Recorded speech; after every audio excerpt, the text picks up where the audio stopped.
Good morning everyone. देखिए, आज हम डिस्कस करने वाले हैं ग्रुपिंग ऑफ सेल्स को, जिसको हम कॉम्बिनेशन ऑफ सेल्स के नेम से भी कॉल कर सकते हैं। तो जब हम सेल्स को कंबाइन करते हैं तो सेल्स को कंबाइन करने के हमारे पास डिफरेंट वेज होते हैं। हम सेल्स को सीरीज में भी कंबाइन कर सकते हैं, हम सेल्स को पैरेलल में भी कंबाइन कर सकते हैं, और हम सेल्स को मिक्स्ड ग्रुपिंग में भी कंबाइन कर सकते हैं। मिक्स्ड ग्रुपिंग का मतलब है सीरीज और पैरेलल एक साथ, है ना। तो इन 3 डिफरेंट वेज से हम डिफरेंट सेल्स को कंबाइन कर सकते हैं। अच्छा, आज हम देखेंगे, देखिए कि अगर हम सेल्स को सीरीज में कंबाइन करेंगे तो क्या रिजल्ट निकलेंगे, जब हम सेल्स को पैरेलल में कंबाइन करेंगे तो क्या रिजल्ट निकलेंगे, और जब हम सेल्स को मिक्स्ड ग्रुपिंग में कंबाइन करेंगे तो हमारे सामने क्या रिजल्ट निकल के आएंगे, वो सब आज हम डील करने वाले हैं। ठीक है, तो इस टॉपिक को पढ़ने से पहले देखिए मैं कुछ प्रीवियस बातें आपको बता दूं जो हमने प्रीवियस क्लास में डिस्कस करी थी। देखिए, सपोज इन 2 एंड्स के अक्रॉस आपका सेल कनेक्टेड है, इन 2 पॉइंट्स के बीच में आपका सेल कनेक्टेड है सपोज एक, है ना। और सेल को रिप्रेजेंट करने का ये तरीका होता है आपका, ये सेल का ईएमएफ होता है और ये सेल का इंटरनल रेजिस्टेंस होता है। तो ये किसी सेल को रिप्रेजेंट करने का एक स्टैंडर्ड वे है। तो ये 2 टर्मिनल के बीच में सेल कनेक्टेड है आपका, तो आप ये भी बोल सकते हैं कि ये सेल के 2 टर्मिनल है। ठीक है। अच्छा, अब सपोज कोई एक्सटर्नल रजिस्टर यहाँ पे लगा है या एक्सटर्नल सर्किट यहाँ पे लगा है जो मैं यहाँ पे नहीं बना रहा हूँ, तो वो एक्सटर्नल सर्किट सपोज इस सेल से आई करंट ड्रॉ कर रहा है। कितनी करंट ड्रॉ कर रहा है? आई करंट ड्रॉ कर रहा है। ठीक है। अच्छा, अब मैंने आपको 2 टर्मिनोलॉजी बताई थी सेल से related, EMF of the cell and terminal potential difference of the cell. ये 2 चीज़ें मैंने बताई थी आपको, है ना। तो हमने बताया था आपको कि ईएमएफ ऑफ द सेल वो पोटेंशियल डिफरेंस होता है सेल के 2 टर्मिनल के अक्रॉस जब सेल से कोई करंट ड्रॉ नहीं की जाती है, और टर्मिनल पोटेंशियल डिफरेंस वो पोटेंशियल डिफरेंस होता है सेल के 2 टर्मिनल के अक्रॉस जब सेल से कुछ करंट ड्रॉ कर दी जाती है, तो है ना। तो ये दोनों क्या है?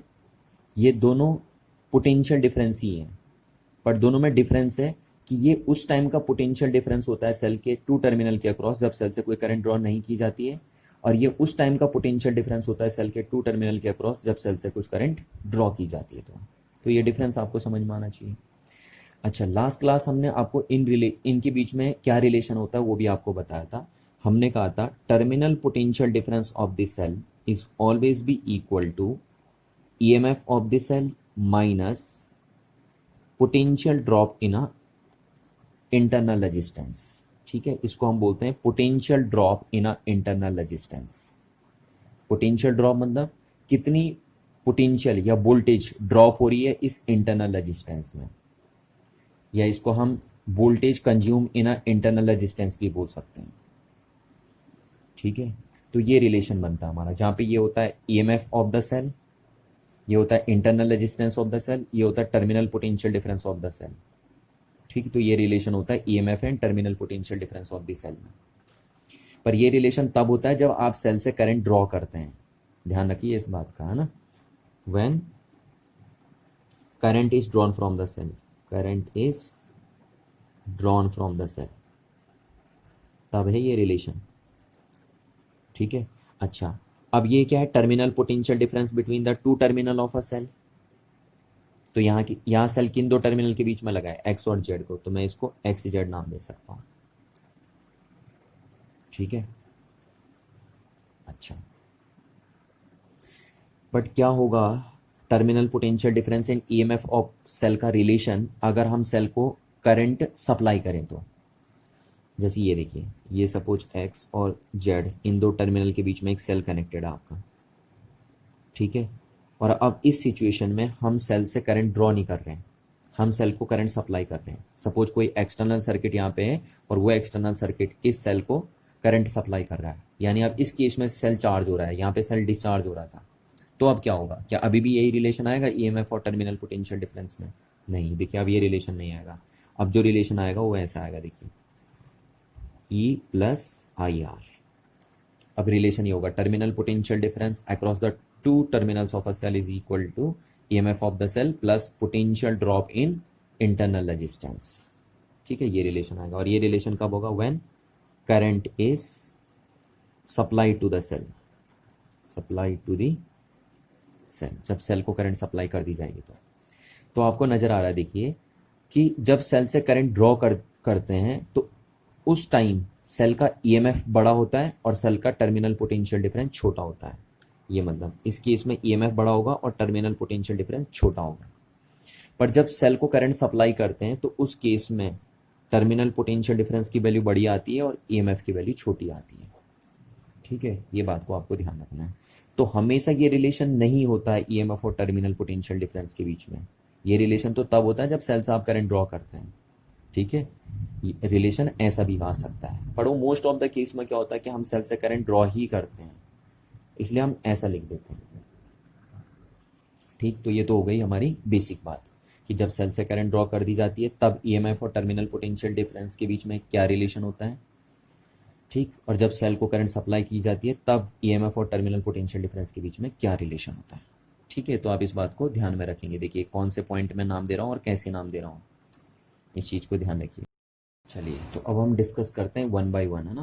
पहला हम देखेंगे सीरीज कॉम्बिनेशन, फिर देखेंगे पैरेलल और फिर देखेंगे मिक्स कॉम्बिनेशन। तो हम पहली हेडिंग लिखते हैं series combination of two cells. पहले हम सिर्फ दो सेल का सीरीज कॉम्बिनेशन देख रहे हैं बस, क्योंकि अगर हमें दो सेल का सीरीज कॉम्बिनेशन डील करना आ गया तो फिर हम तीन सेल का सीरीज कॉम्बिनेशन भी डील कर सकते हैं, चार का भी, पाँच का भी, छः का भी और nth का भी। तो इस बात का आप ध्यान रखिएगा, है ना। हम सिर्फ सीखेंगे अभी कि टू सेल्स को सीरीज में कंबाइन करने से क्या क्या रिजल्ट निकलते हैं। चलिए, तो सपोज हमारा पहला सेल ये है, देखिए पहला सेल ये है, इसका ईएमएफ है E1 और इंटरनल रेजिस्टेंस है R1। और दूसरा सेल हमें ये गिवन है, इसका ईएमएफ है E2 और इंटरनल रेजिस्टेंस है R2। ये दो सेल हमें गिवन है और हमें कैलकुलेट करना है, मैंने आपसे बोल दिया calculate the equivalent EMF of their series combination, calculate the equivalent internal resistance of their series combination and find the total current in the circuit। ठीक है, ये तीन टास्क मैं आपको देख रहा हूं कि अगर ये दो सेल सीरीज में कनेक्टेड होंगे तो इनका इक्विवेलेंट ईएमएफ कितना आएगा, इनका इक्विवेलेंट इंटरनल रेजिस्टेंस कितना आएगा और सर्किट में करंट की वैल्यू कितनी होगी। ये तीन टास्क हम करेंगे और हर बार मैं यही तीन टास्क आपको दूंगा, चाहे कोई भी कॉम्बिनेशन हम करें। ठीक है, अच्छा, अब आप पहली बात तो ध्यान रखिए, देखिए कि सेल को जब हम सीरीज में कंबाइन करते हैं तो सेल को सीरीज में कंबाइन करने के भी टू वेज होते हैं। कौन कौन से वो टू वेज होते हैं, देखिए उनको मैं यहाँ डिस्कस कर लेता हूँ। जैसे देखिए, एक पहला ये है, देखिए पहला आप दोनों सेलों को ऐसे कंबाइन कर सकते हैं इस तरीके से। देखिए ये E1 E2 और ये R1 R2। देखिए इस केस में क्या है कि एक सेल का नेगेटिव टर्मिनल दूसरे सेल के पॉजिटिव टर्मिनल से कनेक्टेड है। देखिए तो ये दो सेल, यहाँ पे दो सेल X और Z पॉइंट्स के बीच में सीरीज में कनेक्टेड है, क्योंकि 1 by 1 कनेक्टेड है X और Z पॉइंट्स के बीच में। तो इसलिए हम कहेंगे कि ये दोनों सेल इस केस में X और Z पॉइंट्स के बीच में सीरीज में कनेक्टेड है। पर हम इन्हें ऐसे भी कनेक्ट कर सकते थे, देखिए हम इन्हें X और Z के बीच में ऐसे भी कनेक्ट कर सकते थे, प्लस माइनस, ये इसका इंटरनल रेजिस्टेंस हो गया। ठीक है, और दूसरे सेल का देखिए माइनस प्लस। ठीक है, गौर करिए जरा, यहाँ पे देखिए, यहाँ पे मैंने इस सेल का नेगेटिव इस सेल के नेगेटिव से कनेक्ट कर दिया, जबकि यहाँ पे एक का नेगेटिव और दूसरे का पॉजिटिव कनेक्ट किया था हमने। ठीक है, तो इस केस में भी ये दोनों सेल X और Z पॉइंट्स के बीच में सीरीज में कनेक्टेड है, क्योंकि 1 by 1 कनेक्टेड है ना X और Z पॉइंट्स के बीच में। और हमें पता है जब भी दो पॉइंट्स के बीच में कंपोनेंट 1 by 1 कनेक्टेड होते हैं तो उनको सीरीज कॉम्बिनेशन बोला जाता है। तो यहाँ पे भी ये दोनों सेल X और Z पॉइंट्स के बीच सीरीज में कनेक्टेड है। बट इसमें और इसमें डिफरेंस है, देखिए डिफरेंस ये है कि यहाँ पे नेगेटिव, एक सेल का नेगेटिव दूसरे सेल के पॉजिटिव से कनेक्टेड है और यहाँ पे दोनों एक सेल का नेगेटिव दूसरे सेल के नेगेटिव से कनेक्टेड है। तो ये भी सीरीज कॉम्बिनेशन है और ये भी सीरीज कॉम्बिनेशन है। तो अब हम पहले इस वाले कॉम्बिनेशन को डील करेंगे, क्योंकि अगर आपको ये कॉम्बिनेशन समझ में आ गया तो आपको ये कॉम्बिनेशन भी ऑटोमेटिकली समझ में आ ही जाएगा, है ना। तो हम पहले इस कॉम्बिनेशन को लेके चलेंगे, क्योंकि ये कॉम्बिनेशन ट्रेंड में चलता है ना, जनरली हम यही कॉम्बिनेशन यूज़ करते हैं, ये बहुत कम हम यूज़ करते हैं। तो इसलिए हम इसको डील कर रहे हैं। पर आपको ध्यान रखना, आपको इसको डील करना भी आना चाहिए। अगर ऐसा कनेक्शन हो सीरीज में दो सेल का, तो फिर क्या रिजल्ट आएंगे वो भी हमें पता होनी चाहिए। चलिए अब देखते हैं। तो हम इस तरीके से कंबाइन करते हैं दोनों सेलों को। तो ये ले लिए मैंने हमने दोनों सेल। पहला सेल ये लिया, ये उसका ईएमएफ, ये इसका इंटरनल रेजिस्टेंस। दूसरा सेल हमने ये लिया और ये उसका ईएमएफ और ये उसका इंटरनल रेजिस्टेंस। ये दो सेल हमने कनेक्ट कर दिए एक्स और जेड पॉइंट्स के बीच में सपोज। ठीक है। अच्छा, अब इन सेल से करंट ड्रॉ करने के लिए हमने लगा दिया एक एक्सटर्नल रजिस्टर। यहाँ पे आप कुछ भी लगा सकते हैं एक्सटर्नल रजिस्टर। यहाँ पे आप फैन लगा सकते हैं, अपना बल्ब लगा सकते हैं, है ना, अगर इन सेल से आपको करंट ड्रॉ करनी है तो। ये कर दिया हमने। अच्छा, अब ये दोनों ये जो रजिस्टर है, सपोज वो इन सेल से आई करंट ड्रॉ कर रहा है। टोटली कितनी करंट ड्रॉ कर रहा है? आई करंट ड्रॉ कर रहा है। तो अब आपको पता है पूरे सर्किट में आई करंट फ्लो होगी, क्योंकि ये सब सीरीज में कनेक्टेड है। ठीक है, तो इस पूरे सर्किट में कितनी करंट फ्लो होने लग जाएगी? आई करंट फ्लो होने लग जाएगी। देखिए इस तरीके से, ये ऐसे सर्किट में ऐसे चलेगी करंट अब।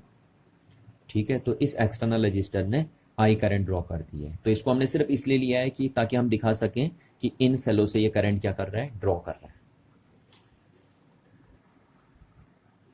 अच्छा, अब हमें कैलकुलेट करना है कि इस सर्किट में इक्विवेलेंट ईएमएफ कितना होगा, इस सर्किट में इक्विवेलेंट इंटरनल रेजिस्टेंस कितना आएगा, और इस सर्किट में करंट की वैल्यू कितनी होगी। ठीक है, वो हमें कैलकुलेट करना है। तो अब ये 3 टास्क हमें यहाँ पे पूरे करने हैं। चलिए, इन टास्कों को कंप्लीट करने के लिए पहले हम इस सर्किट का इक्विवेलेंट सर्किट बनाएंगे। ठीक है, अगर आपको ये निकालना है ना, तो उसके लिए पहले आपको इसका इक्विवेलेंट सर्किट बनाना पड़ेगा। अब इसका इक्विवेलेंट सर्किट कैसे बनेगा? देखिए, ये पॉइंट हो गया आपका एक्स, ये पॉइंट हो गया आपका जेड। इन दोनों सेलों के बदले, अगर आपको इक्विवेलेंट बनाना है इनके बदले का ना, तो आपको इन दोनों सेलों के बदले का एक सेल लगाना पड़ेगा। ठीक, और इन दोनों इंटरनल रेजिस्टेंस के बदले आपको एक इंटरनल रजिस्टर लगाना पड़ेगा, और इस एक सेल को आप बोलेंगे इनका इक्विवेलेंट सेल। ठीक है, और इन दोनों के बदले का इसको आप बोलेंगे आर इक्विवेलेंट। क्लियर है बात? अच्छा, अब यहाँ पे एक चीज गौर करना, देखिए जो मैं बात बोल रहा हूँ, ये एक सिंगल सेल, इन दोनों सेलों का इक्विवेलेंट सेल सिर्फ तभी बोला जाएगा जब ये सेल उतनी ही करंट सप्लाई करे इस रजिस्टर को जितना इन दोनों सेलों ने करी है। समझ में आ रही ना बात? अगर ये सेल, ये एक सिंगल सेल उतनी करंट सप्लाई ना कर पाए इस एक्सटर्नल रजिस्टर को जितनी इन दोनों सेलों ने करी है, तो फिर ये एक सिंगल सेल इन दोनों सेलों का इक्विवेलेंट सेल नहीं बोला जाएगा। तो ध्यान रखना, क्योंकि हम क्या बोल रहे हैं, हम तो यहाँ पे इस एक सिंगल सेल को इनका इक्विवेलेंट बोल दे रहे हैं। तो इसका ये मतलब है कि एक सिंगल सेल आई ही करंट सप्लाई कर रहा होगा इस एक्सटर्नल रजिस्टर को, तभी तो हम इसको इक्विवेलेंट बोल रहे हैं। तो ये देखिए आई करंट सप्लाई होगी। ठीक है, अब पूरे सर्किट में आई करंट दौड़ेगी ऐसे। चलिए, तो ये बन गया, हमने इसका क्या बना दिया? इक्विवेलेंट सर्किट बना दिया, इक्विवेलेंट सर्किट। ठीक है। अच्छा, अब देखिए क्या हुआ। पहले हम इस सर्किट को डील करते हैं, फिर इक्विवेलेंट को डील कर लेंगे। इसको हम डील करिए। तो यहाँ पे देखिए जरा आप, इस पॉइंट को मैं नाम दे देता हूँ, सपोज बीच का ये पॉइंट है, क्योंकि इन यहाँ से यहाँ तक लगे ना दो सेल, तो एक सेल यहाँ से यहाँ तक लगा है, दूसरा सेल यहाँ से यहाँ तक लगा है, तो हम इसको नाम दे देते हैं, इस पॉइंट को हम नाम देते हैं सपोज वाई।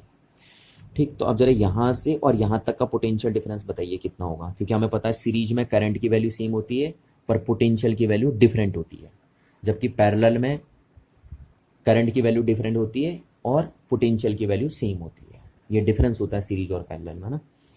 तो यहाँ से यहाँ तक का पोटेंशियल डिफरेंस जो है उसको मैं नाम दे दे रहा हूँ potential between point X and Y. ठीक है, ये नाम दे दिया मैंने। अच्छा, और यहाँ से यहाँ तक का जो पोटेंशियल डिफरेंस है उसको नाम दे दे रहा हूँ मैं potential between points Y and Z. ये नाम हमने दे दिया। ठीक है, तो यहाँ से यहाँ तक पोटेंशियल डिफरेंस हो गया वी एक्स वाई, यहाँ से यहाँ तक पोटेंशियल डिफरेंस हो गया वी वाई जेड। ठीक, तो अब आप बताइए जो पोटेंशियल डिफरेंस होगा between point X and Z, उसको क्या आप ऐसे लिख सकते हैं, potential difference between point X and Y plus potential difference between points Y and Z. इन दोनों पोटेंशियल को आप ऐड कर देंगे तो टोटल पोटेंशियल मिल जाएगा ना यहाँ तक का, ये मिल जाएगा आपको। क्लियर है ना बात? अच्छा, अब आप मेरे को इसकी वैल्यू बताइए जरा, वी एक्स वाई इन दोनों पॉइंट्स के बीच में जो पोटेंशियल डिफरेंस होगा, जिसको हम टर्मिनल पोटेंशियल डिफरेंस भी बोल सकते हैं, ठीक है, क्योंकि इस केस में सेल से करंट ड्रॉ हो रही है ना, तो जब सेल से कोई भी करंट ड्रॉ होती है तब सेल के दो टर्मिनल के अक्रॉस जो पोटेंशियल डिफरेंस होता है उसको हम क्या बोलते हैं, टर्मिनल पोटेंशियल डिफरेंस। तो यहाँ पे बताइए जरा, इस सेल के टू टर्मिनल के अक्रॉस जो पोटेंशियल डिफरेंस है वो कितना है, तो वो एक्स वी एक्स वाई है, और उसकी वैल्यू क्या आएगी, EMF of the cell minus I R one, क्योंकि आप सेल से क्या कर रहे हैं, करंट ड्रॉ कर रहे हैं। देखिए इस सेल से करंट ड्रॉ हो रही है ना, तो ऐसा लिखा जाएगा, ये मैंने आपको बताया था अभी, देखिए यहाँ पे कि जब सेल से करंट ड्रॉ करी जाती है तब कैसे लिखा जाता है, टर्मिनल पोटेंशियल डिफरेंस और ईएमएफ के बीच का रिलेशन, ठीक है, तो ये होगा। अच्छा सिमिलरली देखिए इस सेल से भी तो करंट ड्रॉ कर रहे हैं आप, ये देखिए करंट ड्रॉ हो रही है ना इस सेल से, तो इसका कैसे लिखा जाएगा, देखिए terminal potential difference between points Y and Z, ये लिखा जाएगा E2 minus I R to, क्योंकि इस सेल से भी आप करंट ड्रॉ कर रहे हैं नहीं कर रहे हैं, तो ये हो गया।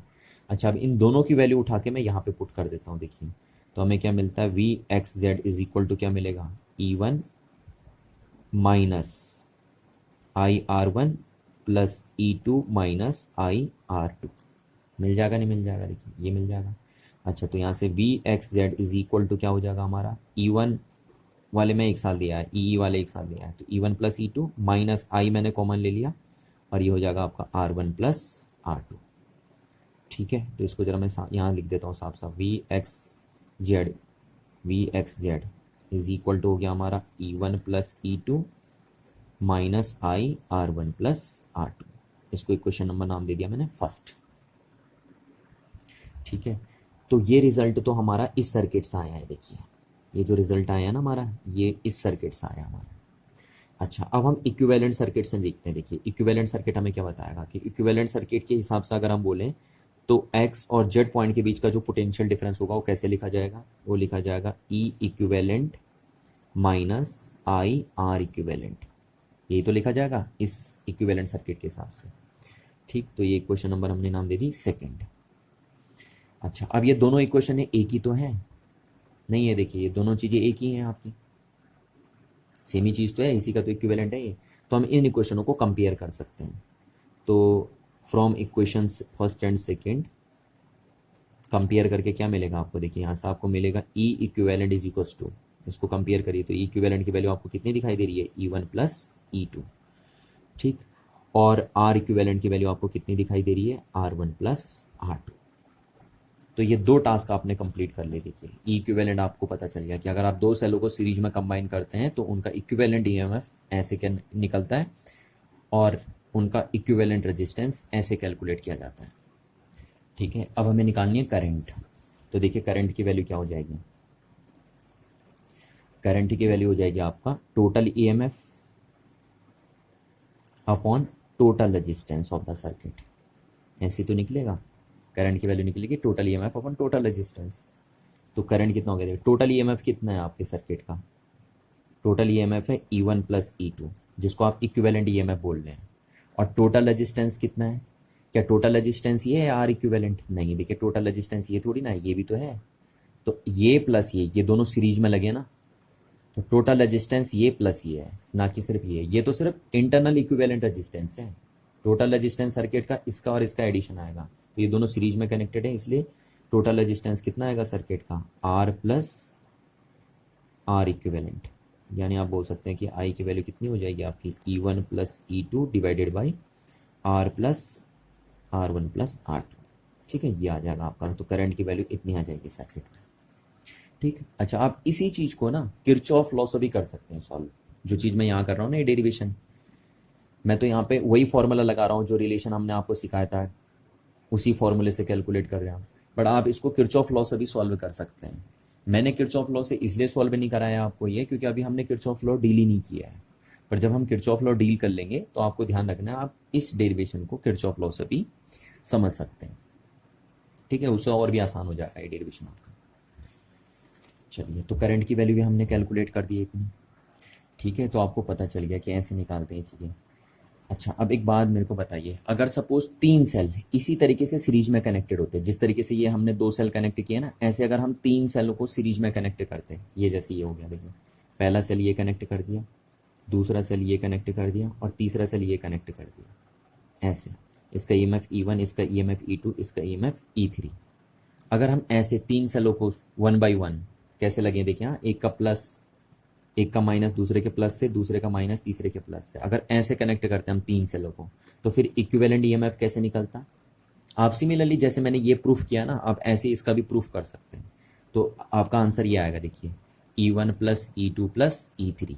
सीधे सीधे आपको ध्यान रखना है चीज़ को, ठीक है, कि अगर 3 सेलों को आप सीरीज में इस तरीके से कंबाइन करते हैं तो उनका इक्विवेलेंट ईएमएफ ऐसे निकलेगा। और इक्विवेलेंट इंटरनल रेजिस्टेंस कैसे निकलेगा, R1 plus R2 plus R3 ऐसे निकलेगा, ध्यान रखना। इसी तरीके से आप बोल सकते हैं कि अगर 4 सेलों को आप इस तरीके से सीरीज में कंबाइन करेंगे तो उनका इक्विवेलेंट ईएमएफ कितना आएगा, E1 plus E2 plus E3 plus E4 आएगा। और उनका इक्विवेलेंट इंटरनल रेजिस्टेंस कैसे आएगा, R1 plus R2 plus R3 plus R4 आएगा। ठीक है, तो ये बात आप आराम से प्रूफ कर सकते हैं, जैसे मैंने ये किया वैसे ही कर सकते हैं आप इन बातों को प्रूफ। अच्छा, तो ध्यान रखना कि जैसे एन सेल सीरीज में इस तरीके से कनेक्टेड है, देखिए एन सेल कनेक्टेड है ना, ऐसे करके बहुत सारे हैं आपके पास, nth सेल है एक्स और जेड पॉइंट्स के बीच में। इसका ईएमएफ E1 है, R1 E2 R2 internal resistance, इसका ईएमएफ E3, इसका internal resistance R3, EMF E4, इसका इंटरनल रेजिस्टेंस R4, इसका ईएमएफ EN और इंटरनल रेजिस्टेंस RN। तो अब इस केस में देखिए कैसे लगे, एक का माइनस दूसरे के प्लस से, एक का माइनस दूसरे के प्लस से, फिर दूसरे का इसका माइनस इसके प्लस से, इसका माइनस इसके प्लस से, इस तरीके से कनेक्टेड है ना। तो इस केस में जो इक्विवेलेंट ईएमएफ आएगा इस सीरीज कॉम्बिनेशन का, वो कितना आएगा आपका, E1 plus E2 plus dot dot dot so on ऐसे करके EN आएगा, नहीं आएगा। और इस केस में R इक्विवेलेंट कैसे निकलेगा आपका, R इक्विवेलेंट निकलेगा R1 plus R2 plus R3 plus dot dot dot so on RN, ऐसे निकल जाएगा आपका, है ना। और जब आपको इक्विवेलेंट ईएमएफ निकालना आ गया, इक्विवेलेंट इंटरनल रेजिस्टेंस निकालना आ गया, तो आप करंट की वैल्यू भी निकाल सकते हैं। अच्छा, अब जरा आप ध्यान दीजिए, यहाँ पे तो हमने बताया था आपको कि आप सीरीज में जब सेल को ऐसे कनेक्ट करेंगे तब रिजल्ट ही आएंगे आपके पास, है ना। तो हमने आपको बताया था कि आप सेलों को सीरीज में ऐसे भी कनेक्ट कर सकते हो। यहाँ पे तो हमने ऐसे कनेक्ट किए थे ना, तब रिजल्ट ही आए थे।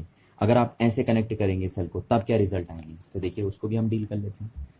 यहाँ पे ये देखिए, जैसे ये X हो गया, ये Y हो गया, बाद में मैं इसे शॉर्टकट करूँगा, अभी मैं आपको डिटेल से बता रहा हूँ। देखिए ये हो गया, और दूसरा ये सेल का इंटरनल रेजिस्टेंस हो गया, और दूसरा सेल अब हमने ऐसे कनेक्ट किया, देखिए ये माइनस और ये प्लस, और ये इसका इंटरनल रेजिस्टेंस हो गया R2, ठीक, और ये एक्सटर्नल सर्किट हो गया आपका। अब इस केस में क्या होगा, देखिए इस पॉइंट को हम बीच में नाम दे देते हैं Y, ठीक है। तो अब ध्यान रखना, देखिए अब सपोज माना मैंने कि इस रजिस्टर ने या इन दोनों सेलों से करंट ड्रॉ करी I, तो यहाँ से आएगी देखिए करंट I, ये गई करंट इसमें I, सीरीज में लगी है तो सब में करंट सेम आएगी, और यहाँ गई करंट I, देखिए ये है ना, और यहाँ से करंट निकली I, ये आ जाएगा अब ऐसे, इस तरीके से होगा। तो अब देखो, अब इस केस में आप E इक्विवेलेंट कैसे निकालेंगे, इस केस में R इक्विवेलेंट कैसे निकलेगा, और इस केस में I कैसे निकलेगा, है ना। तो बड़ा सिंपल है, देखिए जैसे आप यहाँ लिख रहे थे, आप इसको देखते रहिए, देखिए उसी के हिसाब से मैं आपको समझाते रहूँगा। देखिए पोटेंशियल डिफरेंस जो होगा X और Z के बीच का, उसको हम क्या लिख सकते हैं, उसको हम लिख सकते हैं potential difference between points X and Y plus potential difference between points Y and Z। यानी ये हो गया potential difference between point X and Y, ये हो जाएगा, और ये हो जाएगा potential difference between points Y and Z, ठीक है। तो हम ऐसे लिख सकते हैं, इन दो पॉइंट्स के बीच जो पोटेंशियल डिफरेंस होगा वो इन दोनों पोटेंशियल का एडिशन होगा। क्लियर है बात। अच्छा, अब Vxy की वैल्यू बताइए जरा मेरे को क्या होगी। तो Vxy की वैल्यू हम लिख सकते हैं जैसे हमने यहाँ लिखी है ना, E1 माइनस IR1। क्लियर है बात ये, क्योंकि यहाँ पे क्या कर रहे हैं हम, सेल से करंट क्या कर रहे हैं हम, ड्रॉ कर रहे हैं ना, तो ऐसे लिखते हैं। जब मैंने आपको बताया था कि आप सेल से करंट ड्रॉ करते हैं तो ऐसे लिखते हैं तब, ठीक। बट जब आप सेल को करंट सप्लाई करते हैं तो तब ऐसे लिखा जाता है। देखिए, देख रहे हो ध्यान से, देखिए कहाँ पॉइंट X है, कहाँ पॉइंट Y है, जरा इन बातों को गौर करिए। देखिए जब आप सेल को करंट सप्लाई कर रहे हैं तो कैसे लिख रहे हैं हम, और ध्यान रखना यहाँ ये कौन सा टर्मिनल है, X, देखिए प्लस टर्मिनल की साइड को है X आपका, और ये Y किधर है, माइनस टर्मिनल की साइड को है आपका, है ना। इन बातों पर भी गौर करना आपका।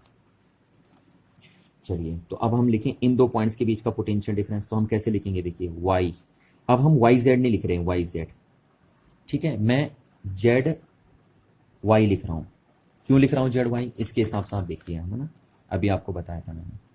पहली बार में दिक्कत आएगी आपको समझने में, बाद में आप आसानी से समझ जाएंगे। देखिए ये, क्योंकि हम प्लस से माइनस की साइड को लिखते हैं हमेशा, प्लस से माइनस की साइड को। तो यहाँ पे देखिए हम वही लिख रहे हैं, प्लस से माइनस की साइड को ना, माइनस से प्लस की साइड को नहीं लिखेंगे हम। तो यहाँ से लिख रहे हैं हम potential difference between point Y and Z, Z and Y. तो कितना हो जाएगा देखिए, E2 प्लस IR2 हो जाएगा यहाँ पे आपका।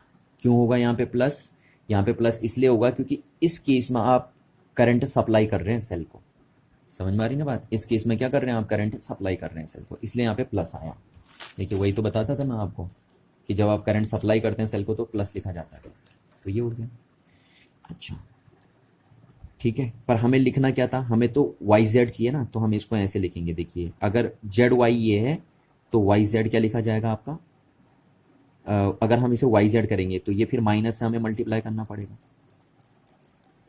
हो जाएगा नहीं हो जाएगा, फिर ये माइनस से हमें मल्टीप्लाई करना पड़ेगा, क्योंकि जेड वाई की वैल्यू ये है तो वाई जेड की वैल्यू ये हो जाएगी, उल्टा हो जाएगा ना। ठीक,